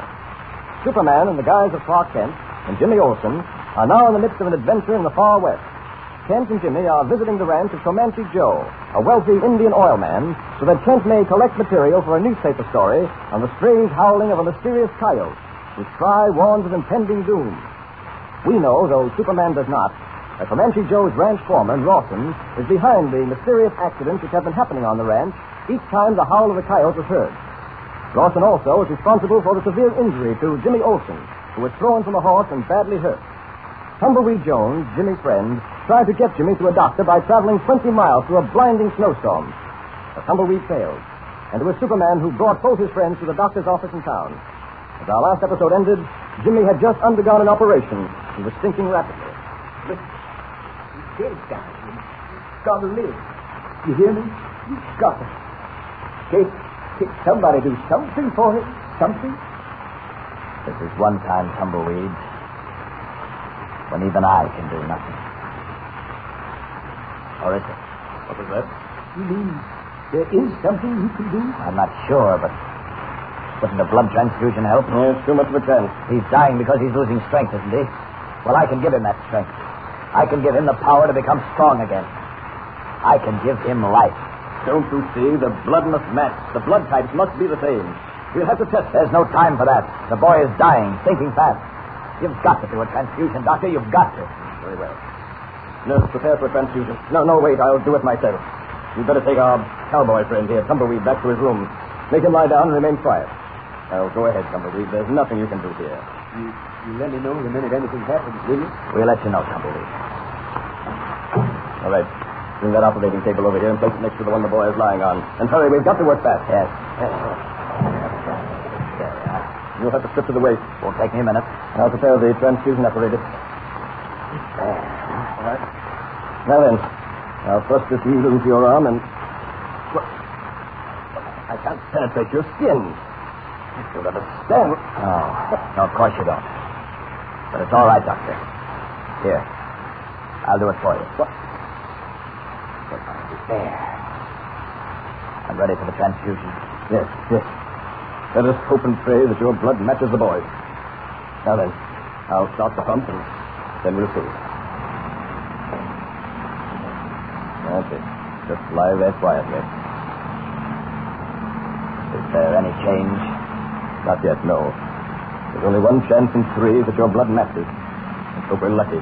If it doesn't, we... what is it? Pulse. Becoming stronger. By George, I believe, Doctor. Yes, wait, we must be sure. Yes. Yes, it's getting much stronger. It's gaining strength rapidly. Here, I can remove this from you now. By George, this is miraculous. Why, I've never seen anyone gain strength this quickly. It's you, sir. You who have done it. Who are you? What is this superhuman strength you have? Is the boy all right now? Will he live? He'll live all right. There's no doubt of that now. But you, sir. Listen to me, Doctor. There's something you must do for me. Anything you like after what you've done here tonight. All I ask is this. Forget you ever saw me. What you've seen here tonight must never be mentioned to another soul. Will you do that? Certainly. I doubt if anyone would believe me anyway. But what about my nurse and Tumbleweed Jones? You must swear your nurse to secrecy. As for Tumbleweed, to tell him he was delirious. I've got to go now. That's my phone. I have to pick it up in here. Wait, I want to talk to you. I can't. Sorry, I've got to leave. I'll leave through the window while you're answering the phone. Bye. Goodbye. Hello? Who? Comanche Joe? Oh, yes. Yes, they got through all right. As a matter of fact, I just completed an operation on the boy. And Doctor, you're sure the boy's going to be all right? I see. Well, I don't understand how Tumbleweed ever got through those mountains in this blizzard. But I'm relieved to hear it's all right. The boy's friend, Clark Kent, will be relieved, too. All right, Doctor. Thank you. Goodbye. Oh, Comanche. Oh, Kent. Finally decided to come out of your room, did you? Why did you lock yourself in like that? I wanted to be by myself, Comanche. Shock of hearing Jimmy had been badly hurt and all the rest of it. Well, I think you understand. Yes, of course. There are times when everyone must be alone. That's why we didn't bother you when we found your door locked. Kent, I have great news for you. Jimmy's going to be all right. I was just talking to the doctor. What? You mean Tumbleweed got through after all? So it seems. Everything is going to be all right, Kent. So you can stop worrying. Oh, thank heaven. Oh, what a relief. Yes, everything is cleared up now. Except one thing. What's that? Our friend... Wait. Listen. Sounds like tom-toms and Indians yelling. It is. It would appear my brothers of the Comanche tribe have followed my orders very capably. Your orders? After the accident to Jimmy, I knew Dusty would try to escape. I notified my father of this, and many warriors of the tribe set out to track him down. It appears that they succeeded. Come, we'll soon know. They're now right outside.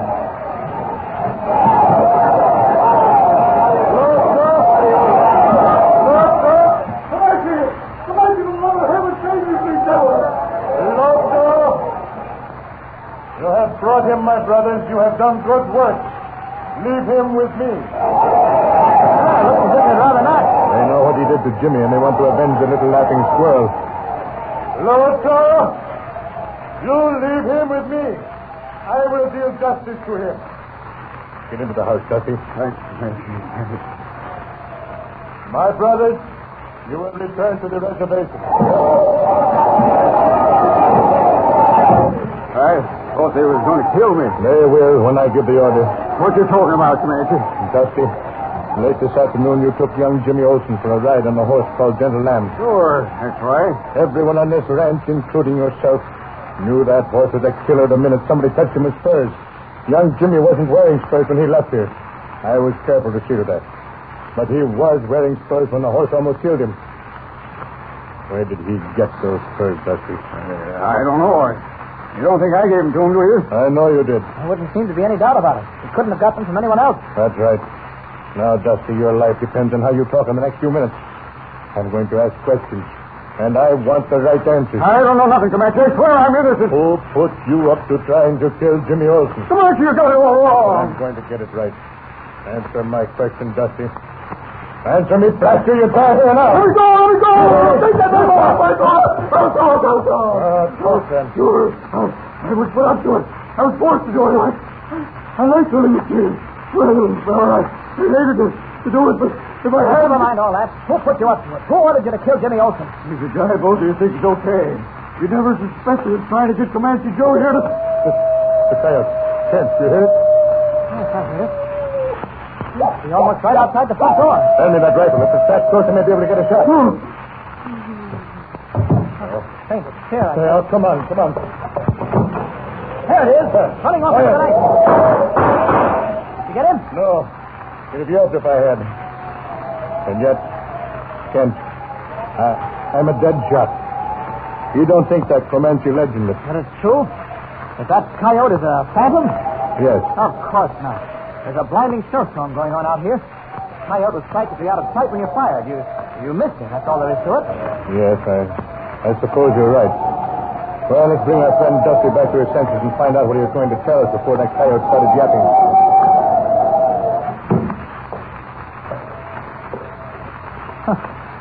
Still out cold. Dusty? All right, come on, now snap out of it. Come on now, Dusty. Good. He hasn't fainted, Comanche. He's dead. Dead? Yes, what we thought was a fainting spell was actually... I can't understand this. That coyote yapping and his dying at almost the exact second. That was no coincidence. You think he was murdered? I don't think there's any doubt of it. But how? What could have killed him? There seemed to be no wounds. None that I can see. Oh, Kent, I don't like this. You say there's no truth to that Indian legend about the howling coyote. I tell you there is. I'm convinced of it now. That coyote howling was a warning of Dusty's death. There's something about all this that isn't human. Now, Comanche. It's bad medicine, Kent. Bad medicine. Comanche, you mustn't let this thing get you down. Whoever is behind the howling of that coyote and all these strange accidents is playing on your nerves. On your natural, superstitious nature. Yeah. What his reason may be, I certainly don't know. What is it? Thought I'd never get here. Been pulling leather on the way to wells, Comanche, the oil wells. Well, what about them? Number 1 and 2, they're going up in flames. What? The dead furnace fire you ever did see. Oh, well. It's spreading fast. If we don't do something and do it pronto, it's going to be just too bad for every oil well you got in your land. Well, what you standing there for? What you staring at nothing for? Comanche. So the howl of the coyote means nothing. Kent, I wonder. Well, things are certainly happening thick and fast. What is the mystery of the howling coyote? We know that the man named Rawson is plotting against our friends, but how does Rawson make the animal howl at just the right moment? And how was Dusty killed? What can Superman do to help his friend Comanche Joe? Be sure to hear the next thrilling episode of our story with Superman. And remember, tune in the next thrilling installment of the transcription feature, Superman. Up in the sky! Look! It's a plane! It's Superman!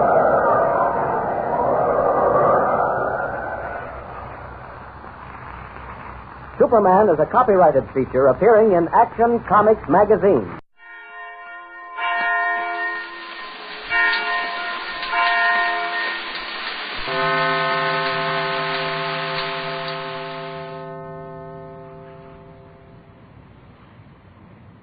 Kellogg's Pep, the build-up wheat cereal, invites you to rocket into the future with Tom Corbett. Hey, Cadet. Stand by to raise ship. Blast off. -5, 4, 3, 2, 1, 0. As roaring rockets blast off to distant planets and far-flung stars, we take you to the age of the conquest of space with Tom Corbett, Space Cadet.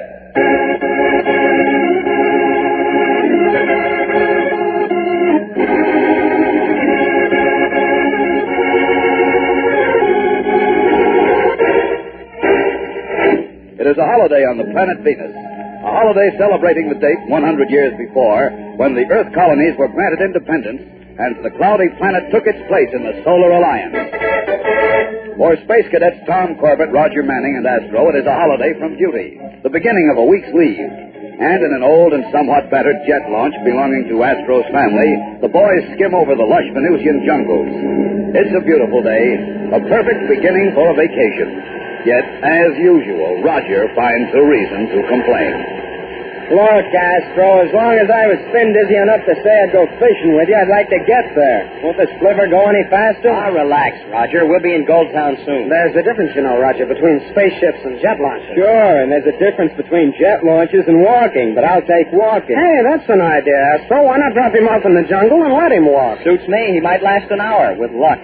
You Venusians sure are proud of having the crummiest jungle in the solar system. Sure. Fighting that jungle made my father and his father before him tough enough to win the independence we're celebrating now. The way I heard it, Venus got its independence because nobody wanted it. I wouldn't mind owning a piece of it, especially like this place where we'll meet Astro's uncle. You mean Goldtown? I never even heard of it before. You will. It already produces about 1/5 of all the gold found on Venus. And a new company has opened up an even richer vein. Almost pure gold and lots of it. Who cares about gold now? It's space full of really important minerals. Oh? Well, Astro, I guess Roger won't want any of those nuggets. Huh? You know, the gold nuggets. Didn't your uncle say we could get a few big ones for souvenirs? Oh, yeah, those. But as long as you're not interested, Roger. I'm not interested. They'd be worth plenty. Gold is... Hey, you jokers aren't kidding me, are you? Where'd you get that idea, Space Boy? Why, you can pick them up big as your head. Pin size. Go blow your jets. Hey, Astro, that the town, those roofs down there? Uh-huh. We'll be there in a second. I'll drop lower so you can get a look at it. I bet the town will be pretty lively today. All the miners and their families will be celebrating the holiday. Yeah, everybody always turns out for... Hey, that's funny. So that's what you call a boom town. Oh, brother, what a dead joint. Yeah, dead is right. And this is always a lively place, even on ordinary days. Hey, this isn't a gag, is it? Well, it can't be. I don't understand. Astro, look down there. Glass all over the street. Storefronts have been smashed in. And there's a wrecked jet car. And another. Land this sliver fast, Astro. We better find out what's happened.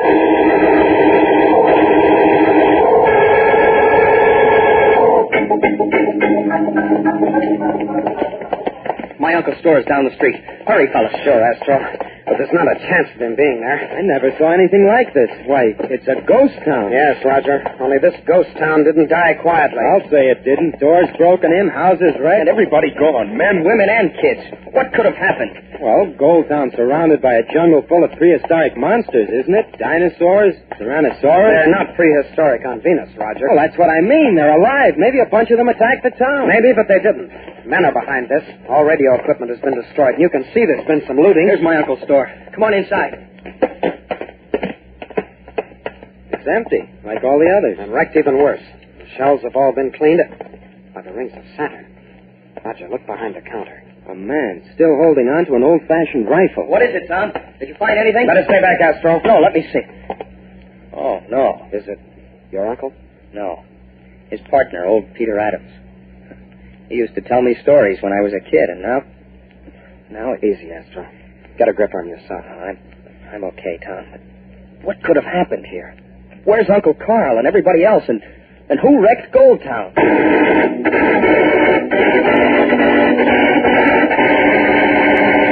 We'll return to the exciting adventures of Tom Corbett, Space Cadet, in just a moment. So stand by. Spaceman, next time you get swell-tasting Kellogg's Pep, you'll get something mighty special right along with it.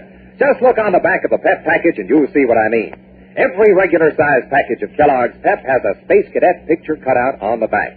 Now, you want to get the whole collection. Then you can build up a Space Cadet scene showing the cadets ready to blast off on a rocket flight or speeding through outer space in the Polaris. Each Space Cadet picture cutout is made from a detailed full-length photograph, and each picture shows you one of the official Space Cadet uniforms. Start your collection now. Get a package of Kellogg's Pep and have Pep for breakfast every morning. You'll enjoy that rich whole wheat and malt flavor. And with milk and sugar and maybe fruit, Kellogg's Pep is a dish that just starts you off right. When you finish the box, you're all ready to cut out the Space Cadet picture for your collection. Get all 4 Space Cadet picture cutouts. There's one of Astro, Roger, Tom Corbett, and Dr. Joan Dale. And if you get 2 of a kind, why, you can trade them with your pals for the one that you don't have. It's loads of fun, so start collecting Space Cadet picture cutouts right away. Remember, you get another Space Cadet cutout on the back of every regular-sized package of the Build-Up Wheat Cereal, Kellogg's Pep. P-E-P. Pep.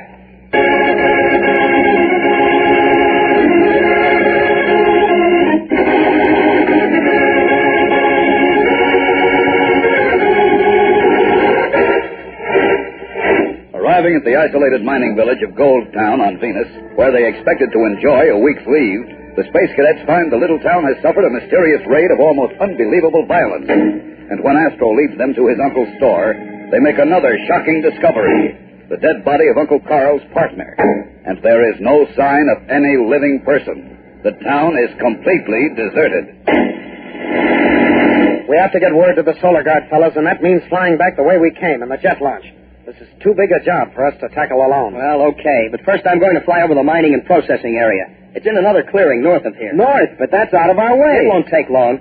And if there's any reason for this, it must be the gold. Yeah, makes sense all right, Astro. Besides, maybe we'll find something definite to report to the guard. For you to report. If any of the murdering rats are up there, I'm staying Don't here. be space happy, Astro. You can't fight a gang all by yourself, even if your uncle is captured. No, it's not just him or Peter Adams.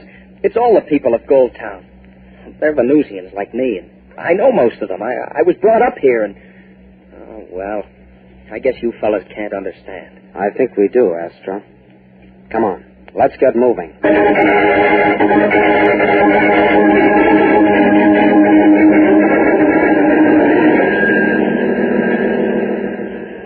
We're almost over the mining area, fellas.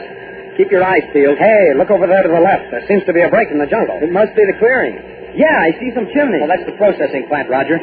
The mines are right near it. Hey, look.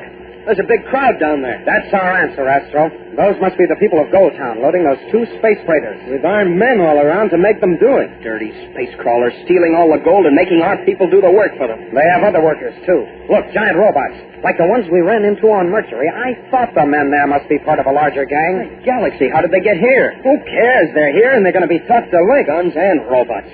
No wonder they were able to capture everybody. And Peter Adams tried to stop them with a rifle. Hey, wait a minute. I think we've been spotted. They're looking up here. Maybe we'll scare them off. No, Astro, look, there's a rocket gun mounted in the clearing. They're training it on us. Start dodging, Astro. Yes, get this crate out of here fast. Okay, hang on. Doc, here comes a warhead. That was too close. Tom, maybe you'd better take the controls. Too late to switch now. Just keep dodging and open the jets wide.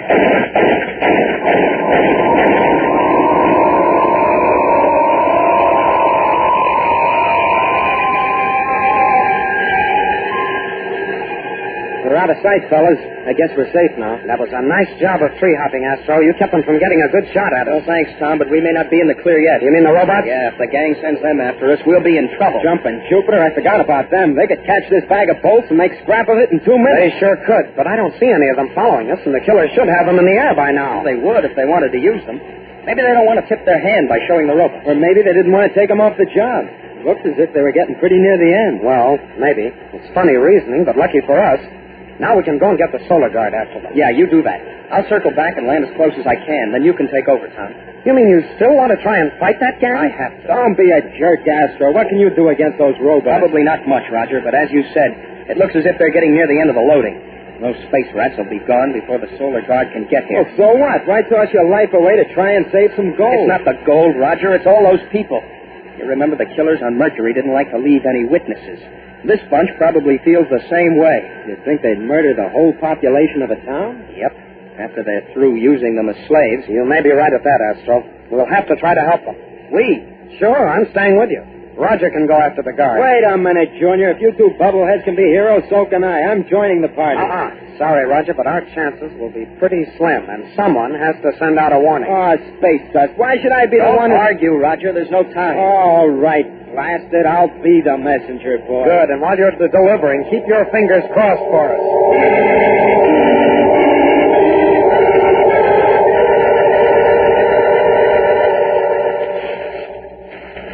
This is a tough jungle you grow here, Astro. Must have taken us half an hour to come a few hundred yards. Yeah. It's hard going, Tom.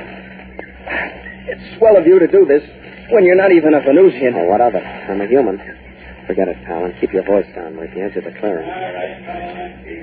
Oh, look at those space crawlers. They're driving the people like cattle. Those gold bars and bags of ore must be heavy, too. But with gunmen everywhere, the people can't even rest. Hey, there's Uncle Carl. The gray-haired man, see? Uh-huh. He looks pretty old to be carrying a load like that. He can take it, I guess. He's hard as nails. Tom, look. That man, he collapsed. Great Jupiter. One of those thugs is kicking the poor guy. Oh, kill the dirty space crawler. Oh, Astro, stay down. Tom, did you hear that? They are going to kill them. Let me go. Oh, it would be suicide. And the only way we can help these people is to stay alive and think, but fast.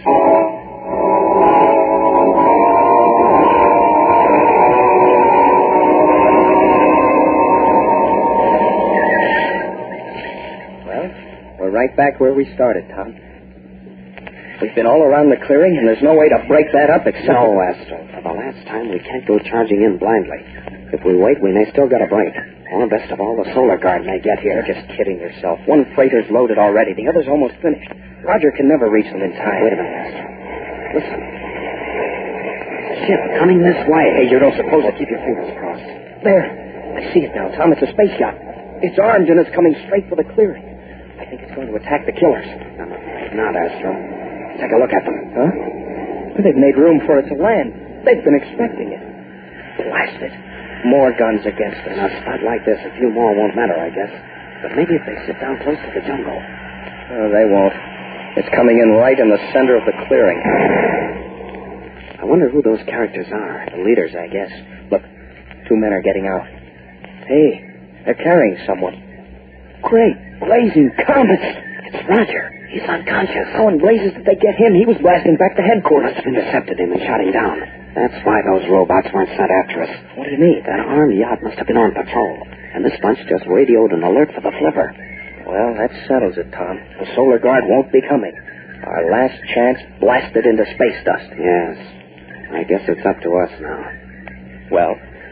You win, Astro. We'll make that rush you've been plugging for. At least we'll go down fighting. That's what I've been waiting for. Come on, let's ease forward as close as we can get. Follow me. A little more to the left, Tom. We'll be covered by that tree. Check it. Hey, down, quick. What's the matter? One of those thugs is wandering over this way. Think he saw us? No, he's just carrying a radio control for one of the robots. He'll be past in a couple of seconds. Then we can make our break. No, we don't have to, Astro. This is our break. What? If we could grab him, we'd have his ray gun and a robot, too. Hey, that's right. Come on, fella. This way. Get a little closer. Come on. Blast it. How do you like that? He sat down. He's going to set up the robot control there. But he's at least 20 feet out in the clearing. Bad as it is, we're not going to get a better chance. Let's go out and get him. Yeah, I guess there's no other way. Blast it. If we only had a rope. A rope?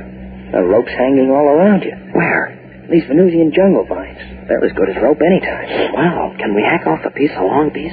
Sure. They're brittle down near the root. I can snap a whole vine off. Wait a minute. There. Hold still. The joker heard you. He's turning around. Uh-oh. Quiet. Okay. Relax. He turned back. I guess he thought it was just an animal. Yeah. Now, come on. Help me strip off the leaves, but quietly.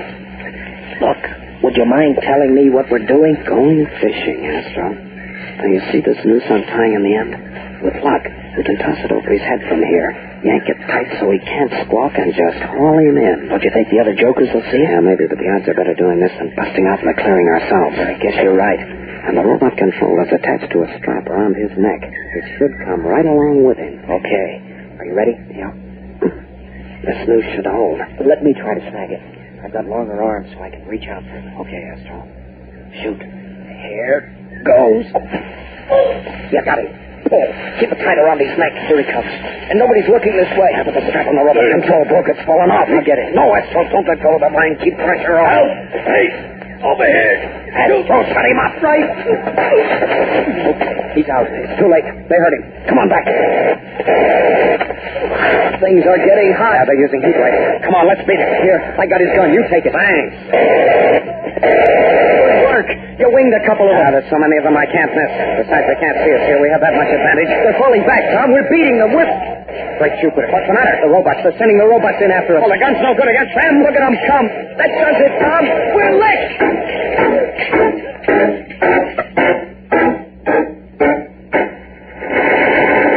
We'll return to the exciting adventures of Tom Corbett, Space Cadet, in just a moment. So stand by. K-Day! K-Day is here! K-Day! K-Day is here! All over the country, the word is going out. by telegraph, by radio, by telephone. The news is spreading like wildfire. Yes, K-Day is here. And that means that every single one of Kellogg's cereals has been dressed up in a brand new package. And now that K-Day is here, you can see those new Kellogg packages right at your grocery store. They're new, they're fun, they're exciting. And are they different? You'll see pictures of cowboys, fellows and girls playing games. You'll even see the Space Cadets. Every one of these new Kellogg packages has something exciting and different. So don't delay. Chart a course to the grocery store just as soon as you can.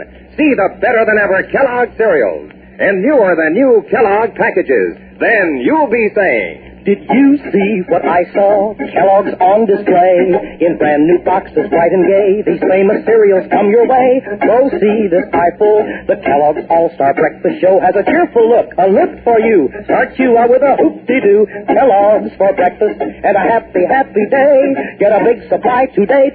Yes, for a happy day, have a happy breakfast with the best-tasting cereals ever, Kellogg's.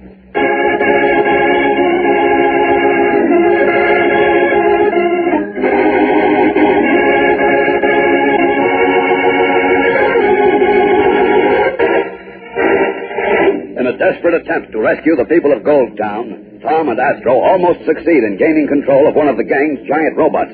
But when the plan fails and the killers are alerted, the cadets are seemingly trapped as the giant, indestructible robots are sent crashing into the jungle after them.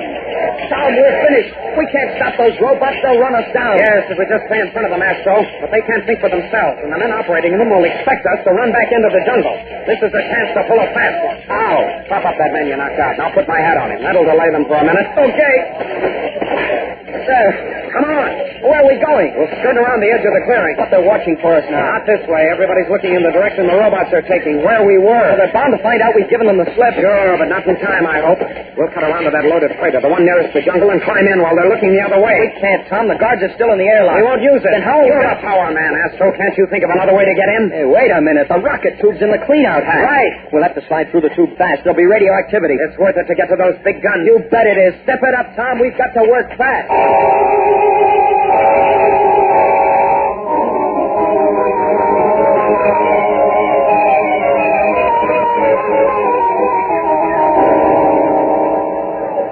Come on, Tom. The main deck's empty. Climb in. Wow, we made it. And those space rats think we're still in the jungle. We'll show them how wrong they are. Let me at those rocket guns. Right. I'll take this one. You get on the starboard gun mount. All set. But, Tom, be careful not to hurt any of the Gold Towners. Don't worry. First, we'll pick off the gang's heavy stuff. The rocket gun mounted in the clearing and the robot. I'll knock off the gun. You work on the robots. Check. Ready? Fire! Hey, I nailed the gun. Nothing but junk now. Good. One robot's down, but they're tough. You better get on them, too. Right. Look at those space rats. They don't know what's happening. They're going crazy. I wonder how they like being on the receiving end for a change. Hey, Tom, some of the Gold Towners are slugging their guards. They're getting into the scrap. Watch your fire. Uh-oh, there's a robot getting into the fight. It's over on your side, Tom. Blast it. No, wait. It's going after the killers. One of the Gold Towners must have grabbed the controls. Hey, what do you know, Astro? Look! It's Roger. He's all right. Sounds like jets. It is. The space yacht is blasting off. Well, nail it, Astro. Pull it on! It's too fast and heading straight up. Can't get these guns to a sharp enough angle. Now they're gone. Yeah, too bad we knocked out the blaster in the clearing. That might have been... Great galaxy. Now the other freighter is taking off on the other side of us. Swing your gun around quick. Forget it, Astro. We're too late. Blasted a few seconds sooner, we could have clobbered them. A freighter can't climb like a yacht. That's why the yacht went first, to draw our attention. Well, there's just one thing to do. Go after them right now. Oh, we can't, Tom. Why not? The Gold Towners are swarming all around our ship. In fact, they're coming in. And look who's leading the crowd. Hiya, Roger. Hiya, fellas. Nice going. We really lowered the boom on those crumbs, didn't we? Hey, you okay, Roger? Sure. It'll take more than those space crawlers to get rid of me. He's okay. And listen, I saw your uncle. You did? Don't worry about him. He's in great shape. Right now, he's helping some of the wounded. Oh, I want to go out and talk to him. All right, Tom? Sure. But hurry back. We still have to nail those killers. Oh, that's fine with me. How about you, Roger? Naturally, Junior. After all, that's what I came to Venus for. A nice, quiet vacation.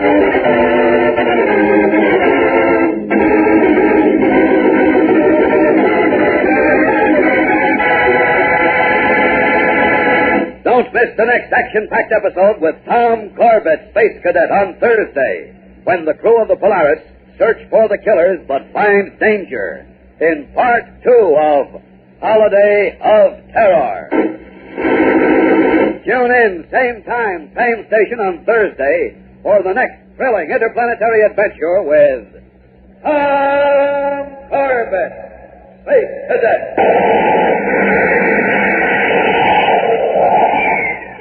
Brought to you by Kellogg's Pep, the build-up wheat cereal.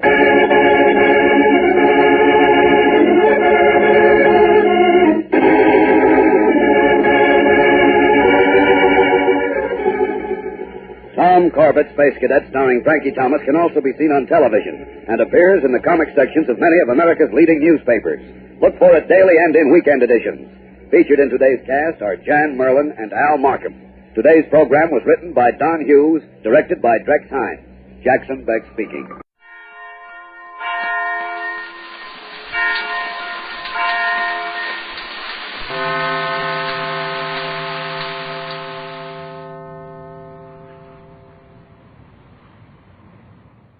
Tired of the everyday routine? Ever dream of a life of romantic adventure? Want to get away from it all? We offer you Escape. Escape, designed to free you from the four walls of today for a half hour of high adventure. Tonight, we escape to a lonely schooner sailing through the hot Caribbean night, carrying a fortune and the heedless passions of reckless men, as John and Gwen Bagney tell it in their exciting tale, The Sure Thing.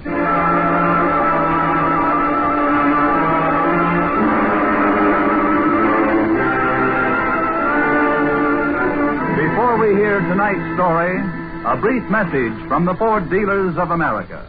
Over 140,000 delighted motorists are already driving the new 50 Ford.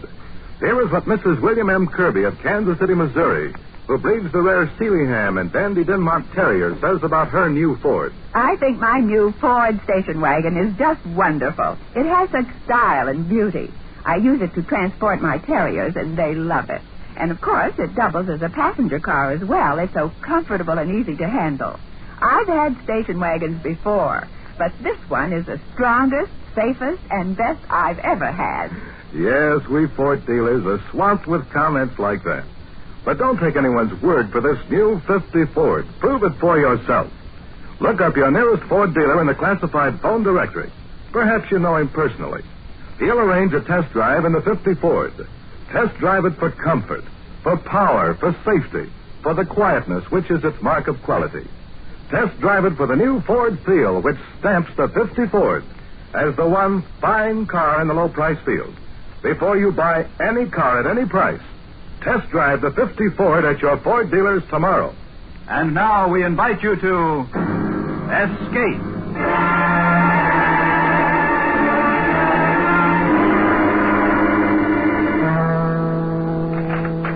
This way, senor. Thank you. If you would please wait in here in the President's office. Fine. You understand, senor, I have not the authority to handle the matter myself. Yes, of course, I understand. You see, a bank draft of $2 million, it is a matter of such importance. Senor Jose Perez, the president of the bank, he is the only one. That's perfectly all right. I'll wait for Senor Perez. Gracias, senor, gracias. Wait. Yes, I could wait. I'd come this far, I could afford a few more minutes. It was hard to believe. Just a short while ago, I'd been ship doctor on the SS Martina, the gilded ferryboat of the Caribbean. And now I sat back in a comfortable chair and went over the whole thing again in my mind, just the way it happened, from the beginning. We had just cleared the Straits of Yucatan on our way to Havana when the 23-word message came that started the whole thing. That's the same thing, Doc. SOS latitude 23 north, longitude 85 west. Accident case on board schooner Sidon, en route Havana. Urgently need doctor. Can you board us? That all? No answer as to the type of injury? No, I don't get it, Doc. She's standing just off the starboard, and they still keep sending the same message. Lifeboat's ready, Doctor. Coming. Got all your gear? All set. Let's go. As we pulled away from our ship, I could just barely make out the schooner feeling to a wandering current in the growing dusk. She was a 42-footer, and from her high bow, she sloped away neatly in a sweeping sheer line to a trim square stern. The Sydney. The name seemed to fit her. Aloof and aristocratic. As we pulled alongside, a huge, swarthy fellow helped me aboard. Watch your step. Easy.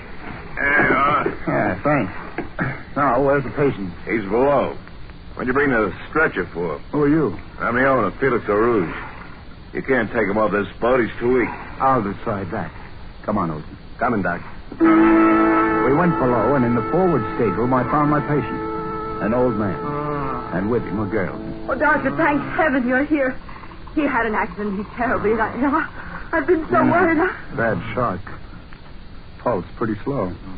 You're not going to take him away, are you? Away? No, kid. Easy now. Have you enough oil aboard to reach Havana if the wind doesn't hold? Yes, I think so. Okay. Olsen. Yeah, Doc? You go on back. This man is in no condition to be moved. What about you? I'll meet the ship in Havana. We ought to be there in some time tomorrow. Yeah, but the skipper... I'll take the responsibility. Okay, you're the doctor. All right, let's have a look here. Easy now. No, don't try to talk. How long has he been this way? 2 days. 2 days? Doctor, the wound. I'm afraid that... Yes, it's badly infected. Who did the surgery on him? Surgery? Who probed for the bullet? Bullet? There was no bullet. He was injured splicing a backstay with a marlin spike. He was what? You see, he was carrying the marlin spike in his hand when Felix had to come about it, threw him off balance, and he fell. I've dug out too many bullets not to recognize the kind of mess they make. It was a marlin spike. Yes? Well, you can yell marlin spike all the way to Havana, but it isn't going to change my report. Report? No bullet. Marlin spike. Marlin. Lie back. No, this won't hurt. What is it? Just a hypodermic. No, dope. I don't want to... But I've got to probe. You can't take it if you're conscious. No anesthetic. Only brandy. Doctor, give him the anesthetic. Oh, no. You'd like that, wouldn't you, Stephanie? You're out of your mind. Joseph, I just want to save you the pain and the doctor. Get him the brandy. But, Doctor... It's his body. If that's what he wants, that's the way he'll have to have it. Now get the brandy. Oh, thank you. And, Doctor? Yes? Send Stephanie away. Don't want her around me. She went away, but she didn't like it. And I got to work. For the next couple of hours, I was pretty busy. It was well after 10 o'clock when I felt it was safe to leave the old man and go up on deck to catch a smoke. Halfway up the companionway, I ran into Felix on his way down. Well, Doc, how's the old boy? Is he going to kick off? I'm sorry to disappoint you, but I think he's going to be all right. You think? Or do you know? I'm only a doctor. I've done everything I can for him. Hey, wait a minute. Where are you going? I want to see him. I got to talk to him. I wouldn't advise him. But since when are you giving the orders around here? Since I came aboard. I don't want him disturbed. He needs to rest. Oh? You got any objections if I get myself a cup of coffee? No. So long as you stay away from my patient.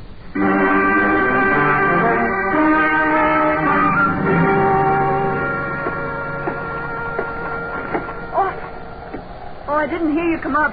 You handle the wheel like an old salt. Oh, I don't know much about it. I just do what Felix tells me. How's Joseph?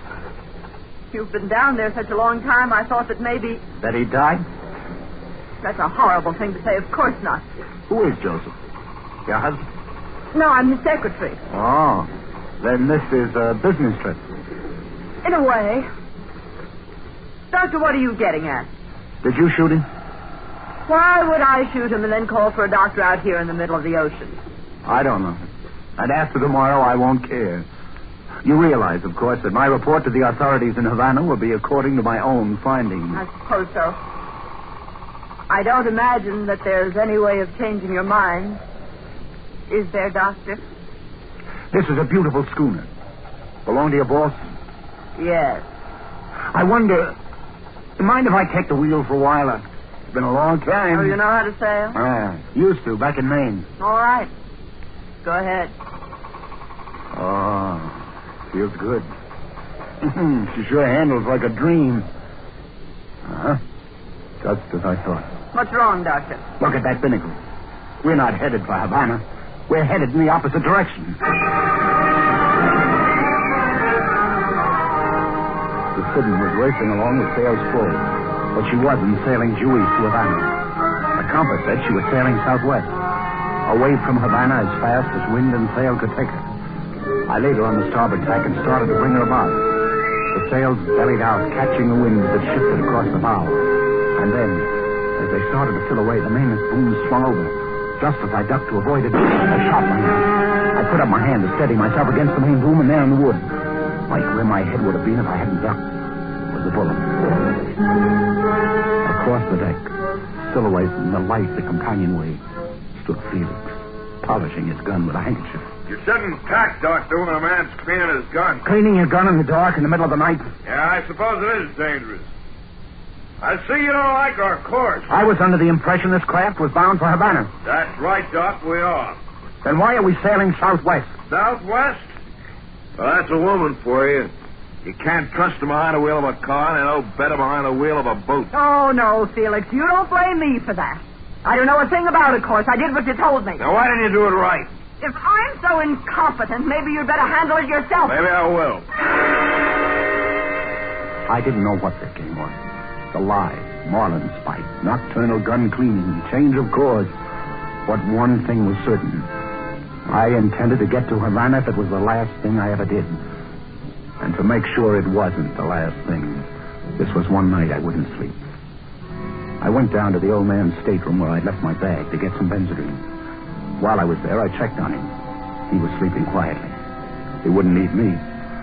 I opened the bag, took the tablets, and suddenly my hand stopped in midair. My hypodermic needle, loaded with the anesthetic that Joseph had refused, was gone.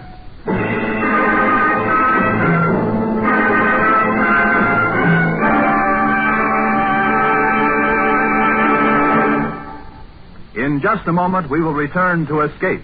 But first, a message from the Ford dealers of America. Already, more than 140,000 new owners know that the 1950 Ford is something really special. We Ford dealers know it. We want you to know it, too. That's why we invite you to test the 50 Ford yourself. From the moment you get behind the wheel, you'll see and feel quality. A finger's touch brings the great new V8 engine quietly to life, no matter how cold the weather. Before you've driven a block, you'll experience the joy of that flashing V8 acceleration and power. You'll know the quietness of quality in the motor and the sound-conditioned body. Your first touch of the brakes, the largest in the low-price field, brings a new feeling of safety and security. And try the worst roads you know. See how the midship ride gives you the comfort and roadability of America's most expensive cars. Any Ford dealer will be delighted to arrange a test drive. If you don't know him personally, he's listed in the classified phone book. Call him tomorrow.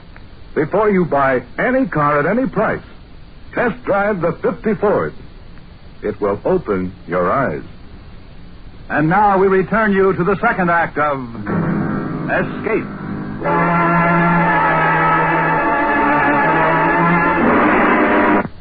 Can't you sleep? Are you still worried about the course? See, we're sailing due east. Very commendable. Mind if I take the wheel a while? No, I don't mind at all. Keep her due east, Doc. I want to get to Havana. I watched his truculent board back as he moved across the deck and disappeared below. The moon was as bright as day and as reassuring. And then the sails swung out, covering it, throwing the deck into blackness. That's why I didn't realize at first anyone was approaching until I saw the glow of the cigarette. I tensed myself. My hand clutched at something in the cockpit. It was a wrench. The cigarette moved closer. I waited. The sail bellowed back, and I saw her, full in the moonlight. I have to talk to you. Go ahead. Talk.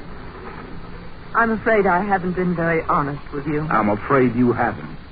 I lied to you, and I realize now how foolish it was, but Doctor, I'm afraid of Felix. Are you trying to tell me it was Felix who shot the old man? Yes, and he made me lie about it. Like you lied about the cord. You'll never get to Havana. He's letting you think that you're going there now, but he'll figure out something. I'm sure he will. If that target practice a few moments ago was any sample. Oh, he wasn't trying to kill you. Felix wouldn't kill you now, not as long as Joseph needs you. I mean... You're not making sense again. Felix wants me to keep Joseph alive, and yet Felix shot Joseph? It was just a fit of anger, an argument. Felix has a terrible temper. Why, he'd be a fool to kill Joseph. Well, what makes Joseph so valuable? Well? I suppose I should tell you all of it. It might be a good idea. I told you the truth about one thing, at least. I am his secretary. Only his name isn't just Joseph. It's Joseph Ingram. Ingram? No wonder his face was familiar. He's the big aviation tycoon. But Ingram was killed 2 weeks ago. I read it about it in the papers. A transcontinental airliner crashed into a mountain. That's the luck of Joseph Ingram. We were on our way to Washington. He'd been subpoenaed to have his war contracts investigated. He was guilty of sin, and the public was really worked up about it. He was a cinch to be indicted. And his wife, who'd put up with his selfishness and greed through 20 years of marriage, couldn't take it anymore and left him. But we had got off the plane at Albuquerque to answer a wire from his attorney. But the radio and newspapers obituaried him to death. I know. That's how things happen for him. Apparently, there was just no record of us leaving the plane, and they only found half of the survivors. Some of those they couldn't identify. Go on. Well, when Joseph realized that he was officially dead, he saw the way out. He'd been looking desperately for a chance to disappear, and now he had it. He phoned Felix in Florida to have the sit-in ready, and we took a train down and boarded her there. I see. Well, why do you think I'm on this boat?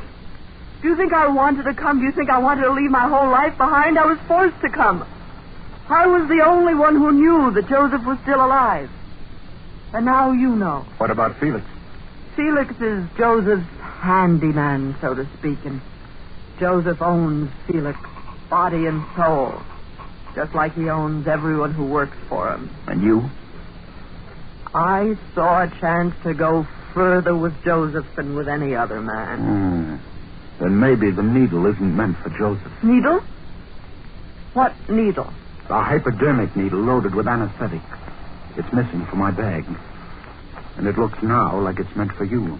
Oh, no. Oh, no, he can't. He wouldn't. I'm afraid we'll have to be more realistic. We? If you'll forgive the pun. I'm afraid we're both in the same boat. There was desperation in her face. I felt sorry for her. She was in this mess up to her neck, and she was afraid. And yet it was good having her beside me there in the cockpit. It was pleasant to be with her. Just the two of us. The moon and the sea. Well, anyway, the hypodermic needle was the farthest thing from my mind when I took her in my arms. And then it happened. I felt the sting of it pierce my flesh. Oh, the needle you... What are you talking about? The needle you stuck me with. Needle? Oh, I'm sorry. It was just my brooch. It's always coming up. Brooch? I thought that... Oh, silly. Here. Fasten it for me, will you, please? Yes, of course. Why, you're shaking. It's that missing hypodermic. It has me rattled. I've got to get it back. You'll get it back. Yes, but when? How? Right now, Doctor. Like this. She used the needle deftly. In one motion, plunged it in my arm. I tried to struggle to my feet. Her face was mocking me. I grabbed for her, but the drug was warm and deadening. And after a blurred moment, I was gone.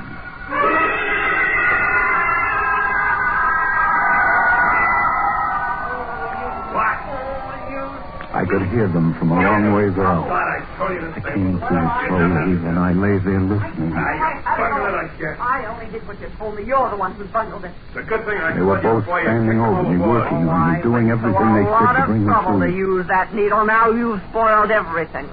Why did you have to rush things? You want to know what the money is, don't you? Well, you haven't found out, and now maybe you won't. If you'd only let Joseph alone, but no, you couldn't wait. As soon as the doctor was unconscious, you had to work him over. If Joseph dies now, we'll never find out where he hid it. It's on this boat, I know that. Oh, you And I didn't know. hurt him, I just pushed him around a little. Oh, that stupid temper of yours, that awful impatience. You'd think you could have waited for $2 million. $2 million. Now it began to make some sense. Now everything made sense. As long as Joseph needed a doctor and wouldn't tell where the money was, we both lived. But if I couldn't keep him alive... Get on your feet. Doc! Come on, Doc, up on your feet. Felix, easy. Since when are you getting so touchy? Come on! All right. I'm on my feet. Welcome back, Doc. Now get below. The old man needs you. He's had a relapse. Stephanie, take the wheel. I said get below, Doc. I'm not in the mood to take orders. Maybe this will put you in a mood.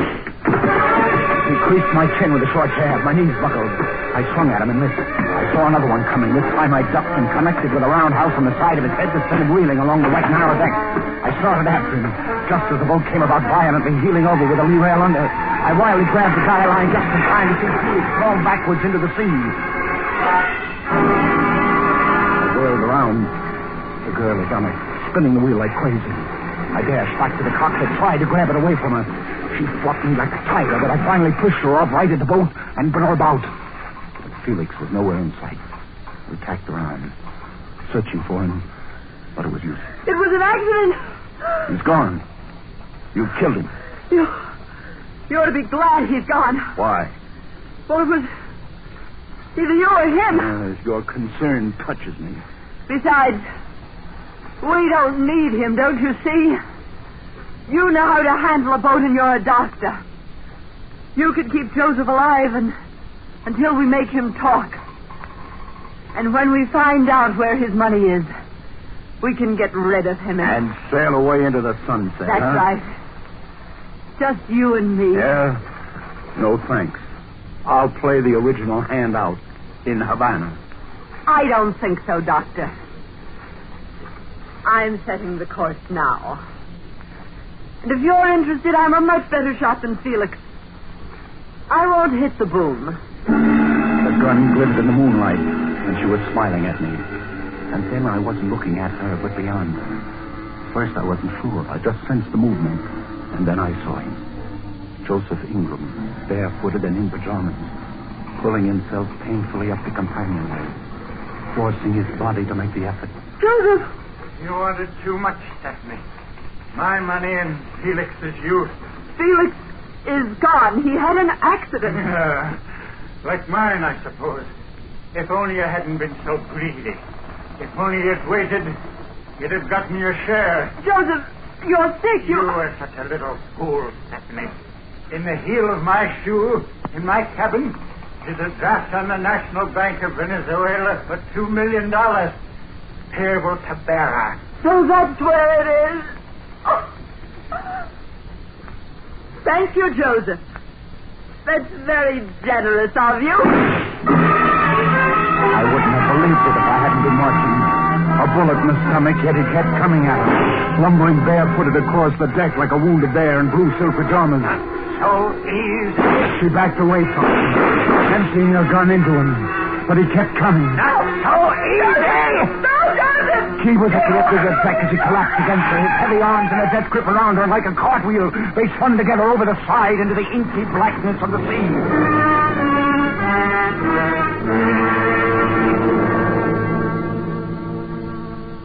$2 million in the heel of a shoe.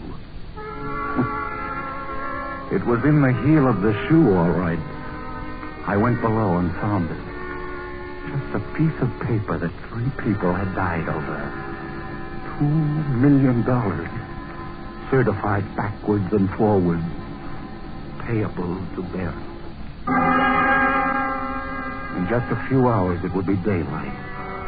I could be in Havana by noon. Back to the Martina. Back to the dispensary. Back to the endless round of seasick pills, hangover remedies, and... when I'm lucky, maybe a sprained ankle. Or Venezuela. The choice was simple. There was no risk at all. It was a cinch. It was a sure thing. It was payable to bear.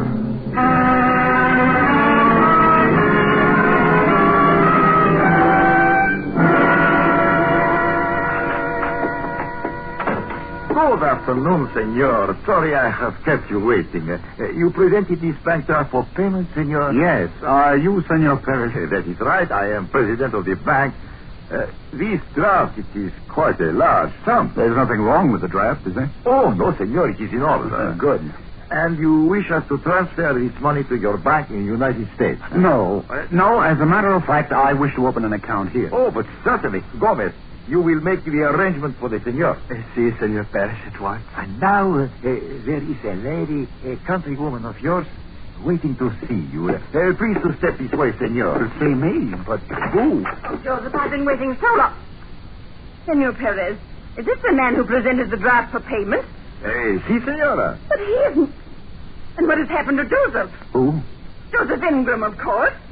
Senor Perez, who is this man? Senora... I heard the Sidon had come in this morning with only one person aboard, so I rushed right here to the bank. But you've cashed the draft. What have you done? Killed Joseph for it? Look, madam, I don't know what you're talking about. Just who are you, anyway? I'm Joseph Ingram's wife. Mrs. Ingram? Oh, well, then surely you know. He died in that plane crash back in the States. He didn't, and you know it. Joseph wasn't on that plane. He boarded the Sidon in Florida. Now, look, madam, all the newspapers... Joseph and I planned the whole thing. Those highly publicized statements about our divorce were just a cover-up, so nobody would watch or care where I went. He told me from Albuquerque when the plane crashed that he'd meet me here with a certified draft. He was to meet you here. And I know he would have, if he was still alive. Senor Perez, will you call the police? I accuse this man of murdering my husband. Si, senora, if you Call wish... him at once. He must not get away. I will ring for the guard, senora. Now, just a minute. I didn't kill him. She killed him. She? Stephanie, his secretary. And where is she? She's dead. He killed her. Oh, this doesn't make any sense. Then where is Felix LaRue? You see, Felix, he was killed when he... Yes? You see, it was... That is the guard, senor, waiting outside the door. Under these circumstances, Venezuelan law requires me to hold up payment on the draft pending investigation. And, senor, it is my duty to turn you over to the police. Now, look, those people, I had nothing to do with their murders. Have you any proof, senor? Have you any witnesses?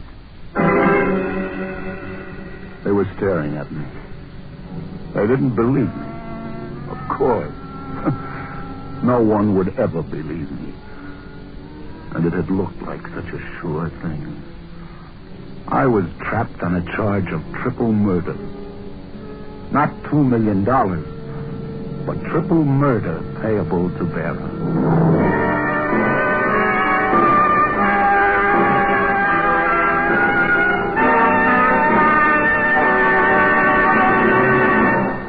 In just a moment, a word about next week's exciting story of escape.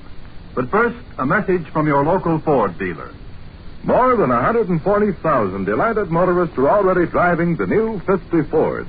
Here is what J.B. Spurlock, a salesman, says about his 50 Ford.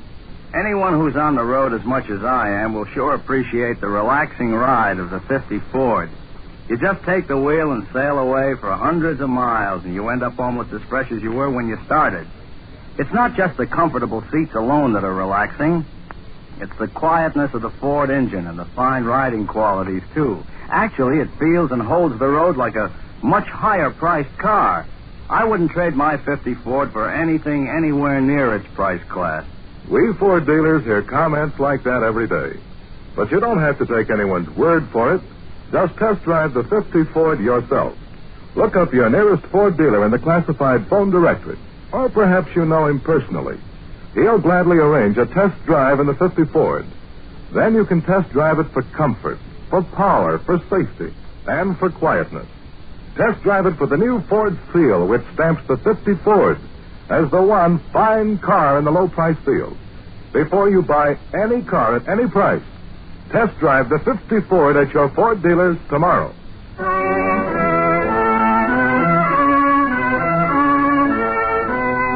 Escape is produced and directed by William N. Robeson. Tonight we have presented The Sure Thing by John and Gwen Bagney. Featured in the cast were Anthony Ross as the doctor, Jeff Corey as Felix Arouge, Faye Baker as Stephanie, and Ian Wolfe as Joseph Ingram. Also heard were Harry Bartell, Ruth Parrott, Ramsey Hill, and Paul Frees. Special music was arranged and conducted by Del Castillo. Next week. You are trapped with a lovely but dangerous woman on your own island of paradise. Trapped by overpowering greed for a huge buried treasure. And from the woman and the greed, there is no escape.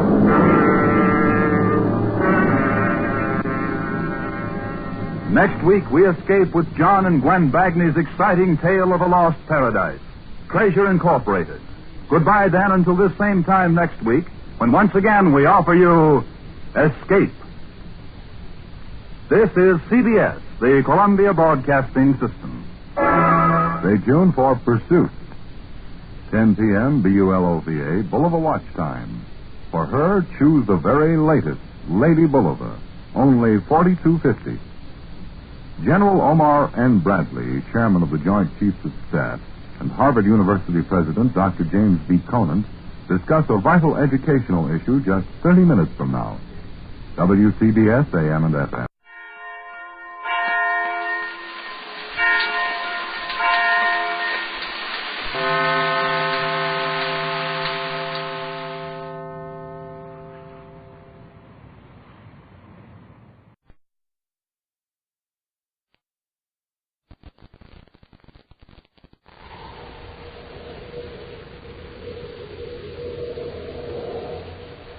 Nestle's Ever-Ready, the instant cocoa. Nestle's Quick for great chocolate milk. And Nestle's Chocolate Bars now present Space Patrol. High adventure in the wild, vast reaches of space. Missions of daring in the name of interplanetary justice. Travel into the future with Buzz Corey, Commander-in-Chief of the Space Patrol. In today's transcribed Space Patrol adventure, Buzz and Happy are in their spaceship approaching a planet in a remote solar system. Commander, where did that thing come from? It's a glowing outfit. It's headed right toward us. A meteor. Meteors don't glow in space. It's getting brighter. It's a ball of fire. There's another one. Where in the universe are they coming from? It's a weapon. A weapon. And it's some of Makor's work. Right. He's trying to make good his threat to destroy us.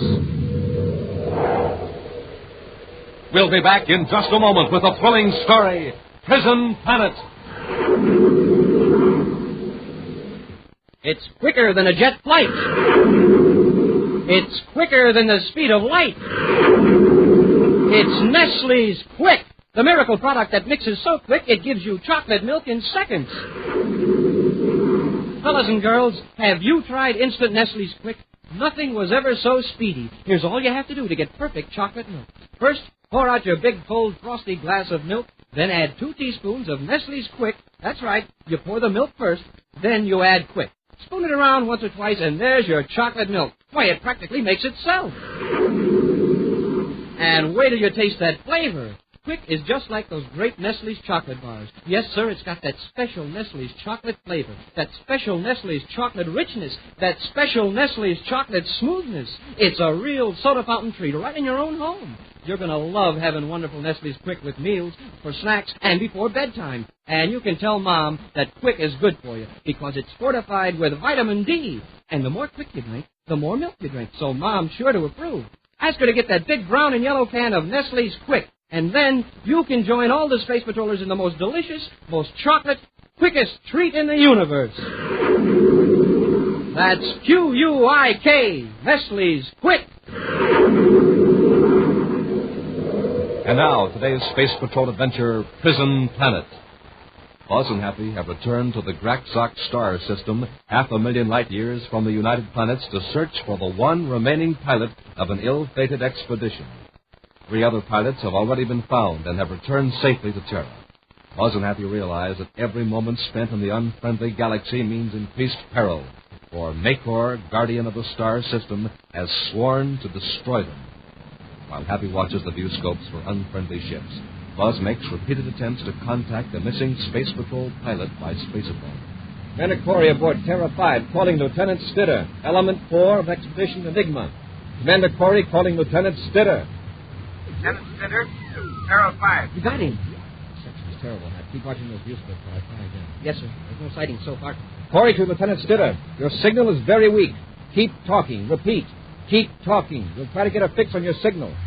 I read you faintly, Commander. Would you repeat your orders? Lieutenant Stitter requesting repeat on orders from Commander Corey. Stitter must be thousands of DUs away. Yes, NACO is causing the interference. That reflector field again, huh? Yes, if we don't contact Stitter soon, get in the star drive, NACO will be coming after us. I wish we could make him listen to reason. He won't have to. He broke his word with us. When we outsmarted him and hurt his pride, he won't be satisfied until he gets his revenge. I guess there are characters like that in every galaxy. I better try to reach Stitter again. Commander Corey calling Lieutenant Stitter of Expedition Enigma.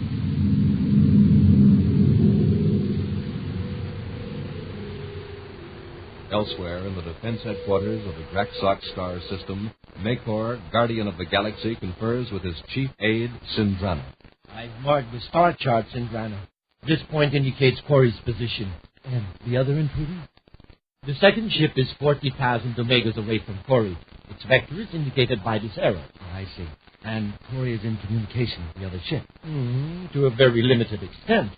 Our deflector field is working quite successfully. It may be possible to send some of our ships after Corey and destroy him before he escapes from our galaxy. No one is going to get Corey but me.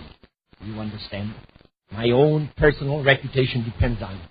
I've got the entire plan worked out.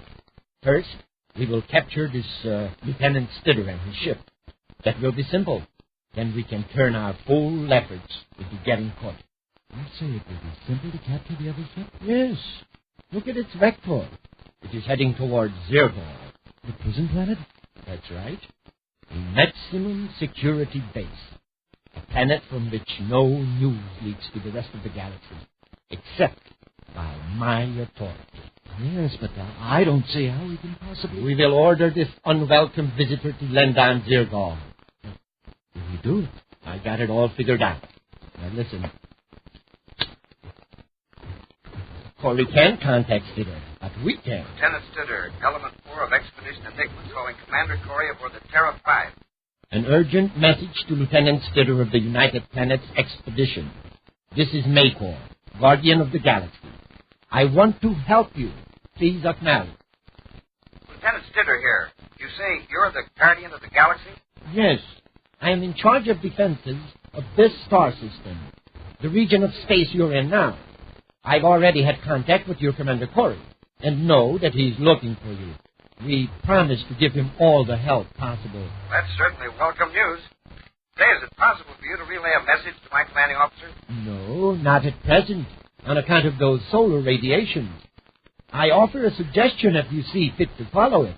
Since you're working with Commander Corey and I'm lost, the best thing is to let you give the orders. Thank you, Lieutenant. It will be easier that way. I believe I know your present position. There should be a yellow star approximately 20 degrees to the right of your present heading. It's 23 degrees by my estimates. Good. You're near the planet Zergor. Make a landing on that planet. Then we'll notify Commander Corey where to find you. Is the planet inhabited? Yes, but by a very primitive civilization.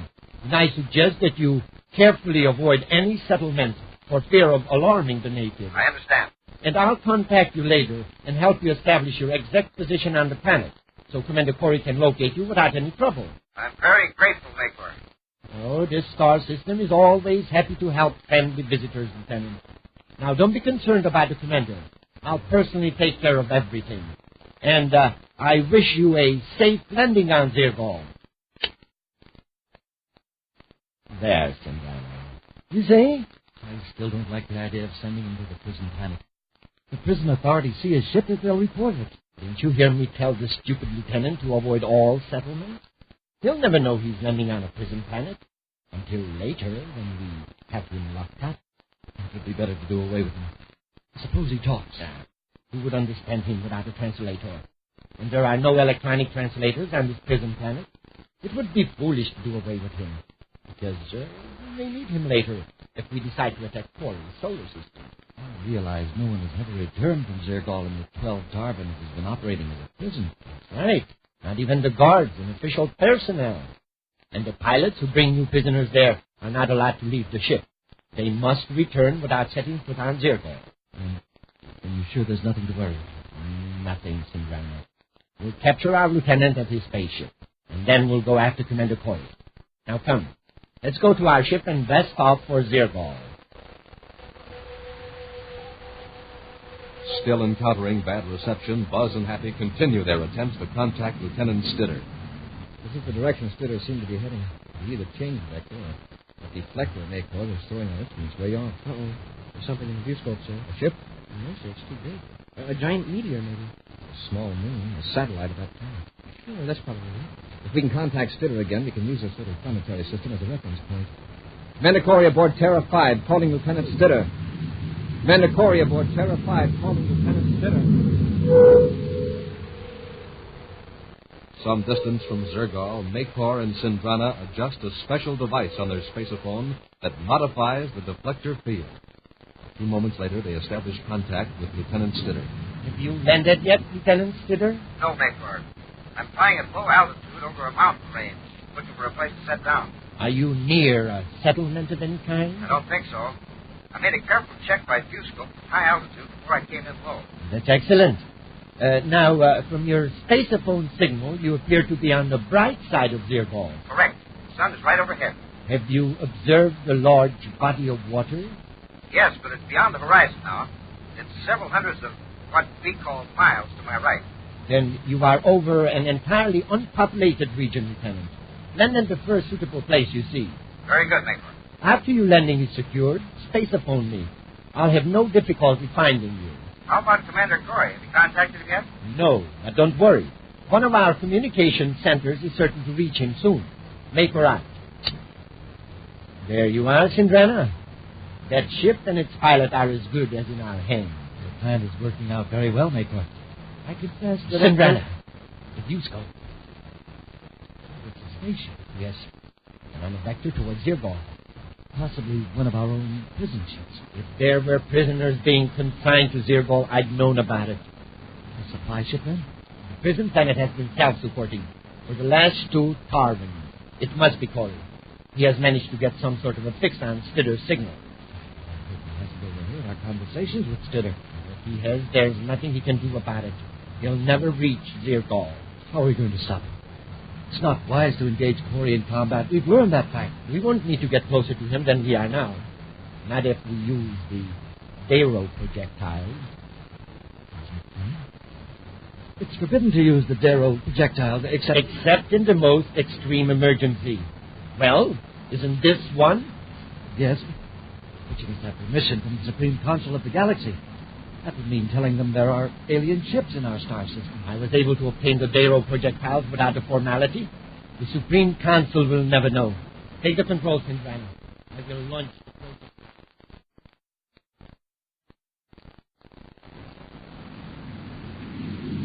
Sure, that was Stitter we heard a moment ago.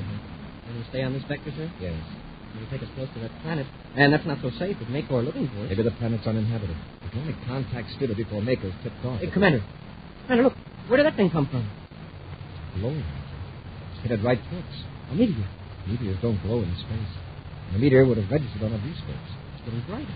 It's a ball of fire. There's another one. We'll change our course. Well, where in the universe are they coming from? All of a sudden, 2 flaming blobs appear out of nothing. Hey, they're changing course too, Commander. Both of them swerved when we did. Either they're attracted to us or they're under some sort of control. It's a weapon. It must be some of Makor's work. Right, he's trying to make good his threat to destroy us. They're gaining on us, sir. What are we going to do? We'll return to Space Patrol in just a moment. Say, Tony, did I hear you telling the gang that you have a soda fountain at your house? That's right, Captain Toothbell. Well, don't you think that's exaggerating just a little bit? Gee whiz, no. My mom always keeps plenty of Nestle's Quick in our galley, and that's just like having a soda fountain, because I can make up real chocolate milk just like a soda fountain treat any time I like. You see? Well, I guess I can't argue with that, Tony. Nestle's Quick is the greatest treat in the universe because it makes the greatest chocolate milk in the universe. Imagine being able to fix chocolate milk with the same wonderful, rich flavor as your favorite Nestle's chocolate bars right in your house. And you can fix it just as quick as that. All you have to do is pour out your glass of milk, add 2 spoonfuls of Nestle's Quick, spin it around once or twice, and it's ready to drink. And you know, Nestle's Quick has plenty of what it takes to help build sound teeth and bones. Plenty of vitamin D. Another thing that's good is the more Quick you drink, the more milk you're drinking. And that's great for all us space patrollers. Yes, everybody can have a soda fountain at home by just asking Mom to bring home the big brown and yellow can of Nestle's Quick. Then, anytime you like, meals or snacks, you can fix yourself a real chocolate treat, Nestle's Quick. If you're like all us space patrollers, you'll love Nestle's Quick. That's Q-U-I-K, Nestle's Quick. Boy, is it chocolatey and good.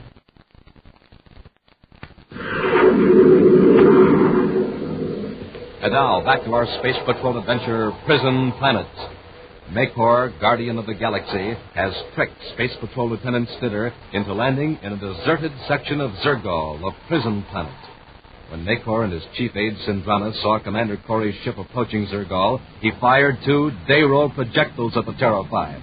Buzz and Happy realized their danger, but so far are unable to escape the strange, flaming projectiles by evasive action.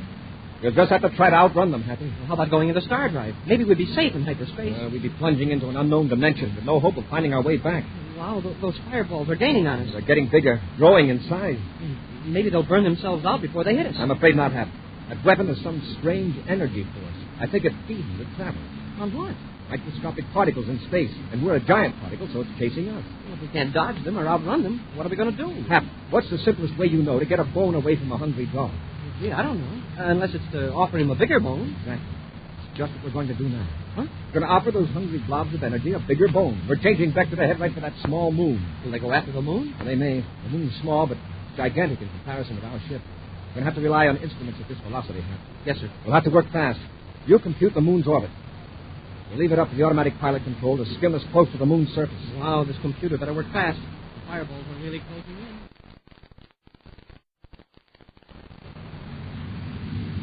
We've done all we can, Hap. Might as well relax. I think I must have fed the wrong data into the computer, Commander. I think we're going to crash. We've played our hand, Hap. If we tamper with the controls now, we might really make an error. Here we go.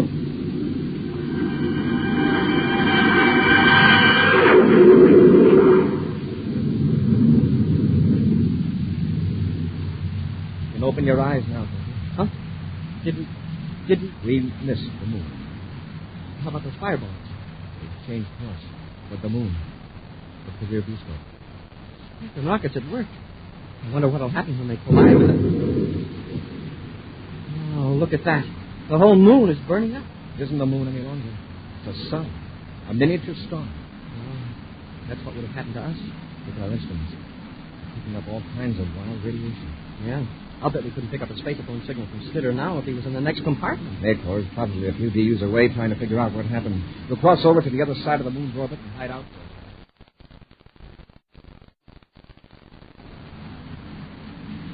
Makor, you destroyed the moon. Their projectiles destroyed the moon. Stop gibbering. The important question is, did we get Corey? Lieutenant Stitter calling Makor, Guardian of the Galaxy. Lieutenant Stitter calling Makor, Guardian of the Galaxy. There's a lot of interference considering how close we are to the planet. It's the Darrow radiation. Makor to Lieutenant Stitter, have you landed? Yes.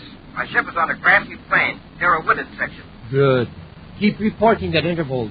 We will locate your exact position by your signals. Very good, Makor. Oh, any word from Commander Corey? There is nothing to worry about now, Lieutenant. Just keep in contact, and we'll have you in safe hands in a very short time. Makor out. You'll be in safe hands, all right. The hands of the guards of the prison planet.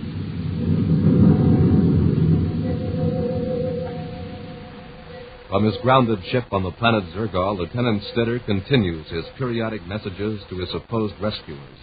Finally, a strange ship appears over the horizon and lands a few yards from his own. 2 men emerge from the ship and walk toward his Space Patrol cruiser. As Stitter turns to open the hatch to welcome them, a signal light flickers on the spaceophone panel and a buzzer sounds. Surprised, Lieutenant Stitter steps to the spaceophone and quickly turns to a special frequency. Lieutenant Corey aboard Terra 5 calling Lieutenant Stitter. Urgent. Commander Corey to Lieutenant Stitter. Lieutenant Stitter here, Commander. Stitter, you're in danger. Blast off immediately. Danger? Oh, there's some mistake, sir. I've been in contact with the Guardian of the Galaxy. He's ready to rescue me. He's tricked you. Get off that planet before he lands. But his ship has already landed. In fact, there are 2 men about to come aboard. They'll be in here before I can blast off. Are they in spacesuits? No, sir. Then you won't need one either. Get out of that ship. Run to the cargo hold and go out through the emergency hatch. Don't try to fight them. I think they're entering the airlock now, sir. Hurry, Stitter. Take a minute to spaceophone. We'll find you and pick you up. Hurry out.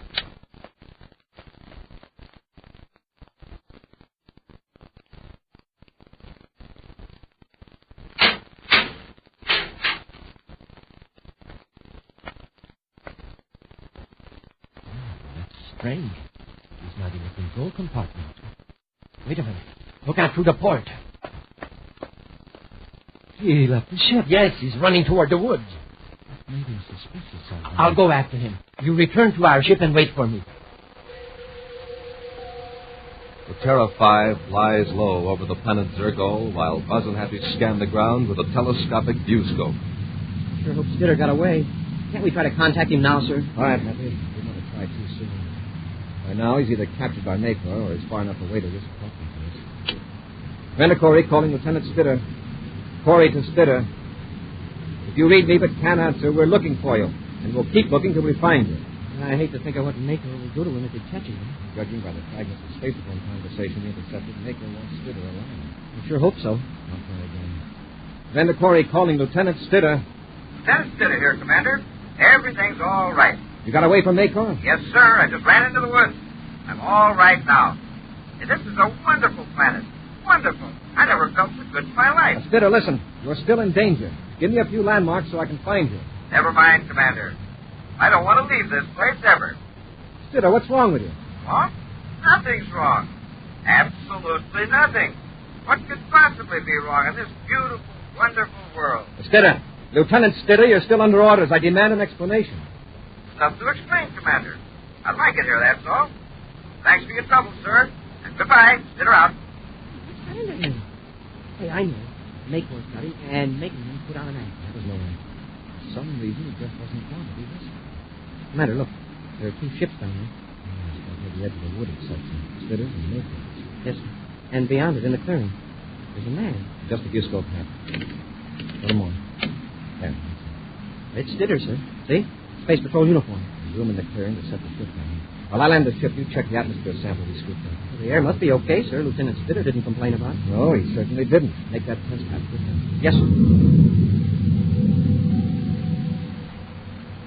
Using the repel array, Buzz brings the Terra 5 in on a vertical descent into the clearing. As they leave the ship and approach the lieutenant, Stitter leans against a tree and watches them with amused interest. Lieutenant Stitter. Hi, Commander. Hello, Happy. Lieutenant? Now, come on, Lieutenant. Let's get into the ship. Why is everybody so serious? This is a glorious planet. Why would anyone want to leave it? Stitter, you're being affected by the atmosphere. There's a gas in the air that tests similar to nitrous oxide, sometimes called laughing gas. It gives you a false feeling of well-being. Isn't it great, Commander? Now, grab him. We'll carry him aboard. Yes, sir. Don't hurt him. Remember, he can't help the way he's acting. If we don't get aboard that ship right away, we'll be just like him. Come on, Lieutenant. Easy now. All 3 of you, turn around and raise your hand. Mayflower. I warn you, don't force me to use this weapon. Easy says. Well, I see you have your translating devices with you. That will make it easier for both of us. Come on. We're going on a walk through the woods to my ship. Why is everybody so anxious to leave this wonderful world? Don't worry. You'll be back. You'll be here permanently, Lieutenant. Hey, great. You won't think it's so funny when you find out what Zergor really is. It's a prison planet. This is a prison planet? Yes. Some distance from here is a guarded prison. It was built by prison labor from other planets. And no one who has been brought to Zergor has ever left it. Now, I call that a mighty nice arrangement. For you, perhaps. But not for Corey and the cadets. After I get what information I want from them, they will be destroyed. Now, come on, all of you. He's running things as if not happens. Yes, sir. First, I better relieve you of your weapons. Just keep your hands raised. That's it, Commander. Now, you cadet. And don't move or I'll bust you to bits. Hey, Commander, how come the atmosphere doesn't make this guy good-natured? He's been exposed as long as Lieutenant Stitter. He's fighting it like we are. Stitter was caught off guard and didn't realize what was happening. All right, let's go. Stand right where you are. Are you there with the blaster? Drop it. Stranger has you covered, Maycor. He's right behind you. Well, that's wonderful advice, Maycor. Drop it. Very well. Do you know who I am? Of course, you're Maycor, Guardian of the Galaxy. And you, obviously, are an escaped prisoner. If you don't put down that weapon and let me go, you will be in for severe punishment. You won't think it's so funny when the guards catch you. A guard? Maycor, listen, I am a guard. Janet, the guard. Ridiculous. Why are you wearing your prisoner's uniform, then? I like to change off. I'm a guard, all right. It's my job to keep nosy officials like you from interfering with the happiest planet in the galaxy. Commander, this is a madman.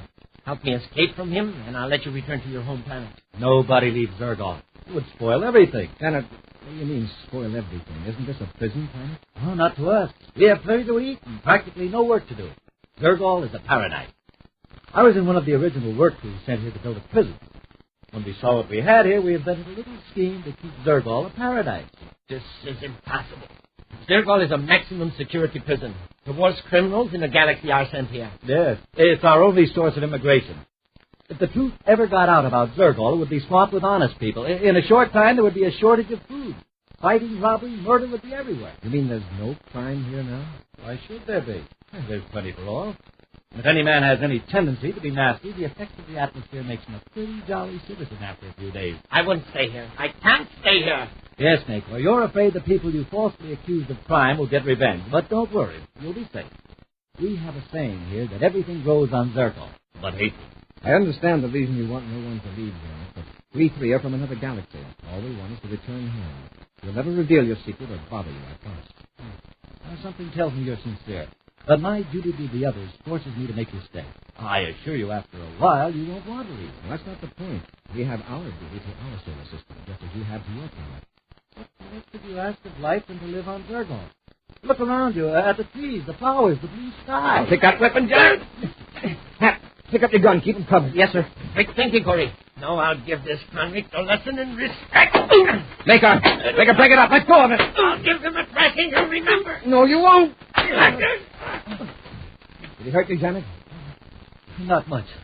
Thanks for taking him off me. You certainly hit him. He's unconscious. You better watch him. His spaceship is outside the woods. He may have a partner aboard. I know. It's from Granum. He's already been captured. Well, my two friends and I are blasting off now. What I said before still goes. We'll keep your secret. Thanks. Happy you ready? Yes, sir. I've got all the weapons. Lieutenant Stitter? I'm ready, Commander. I guess I lost control for a while. Sorry, sir. That's all right, Lieutenant. Goodbye, Janet. Goodbye, Commander. Good luck. Goodbye. Come on, then. Let's get back to Terra. But I like it here. I think I'll stay. Goodbye, Commander. Happy, come on. Yes, sir.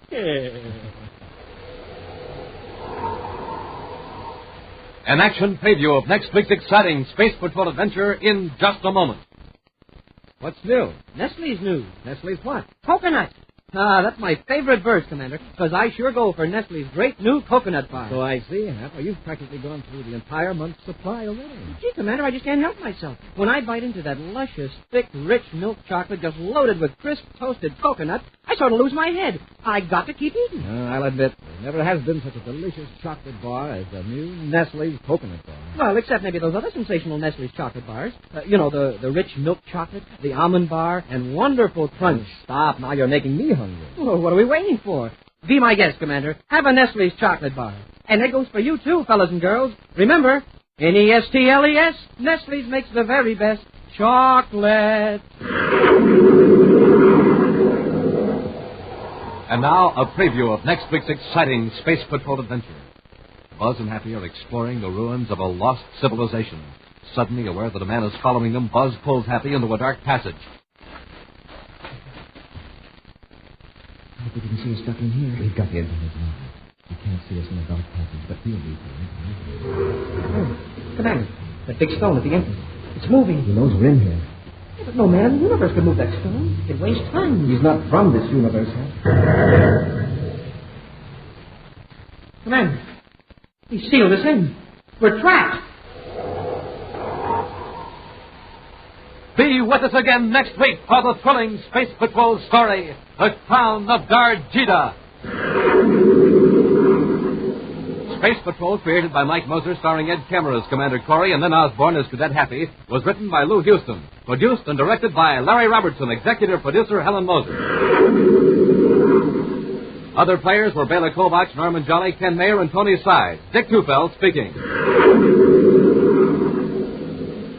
This week's Space Patrol was brought to you by Nestle's Eveready, the instant cocoa, Nestle's Quick for great chocolate milk, and famous Nestle's chocolate bars.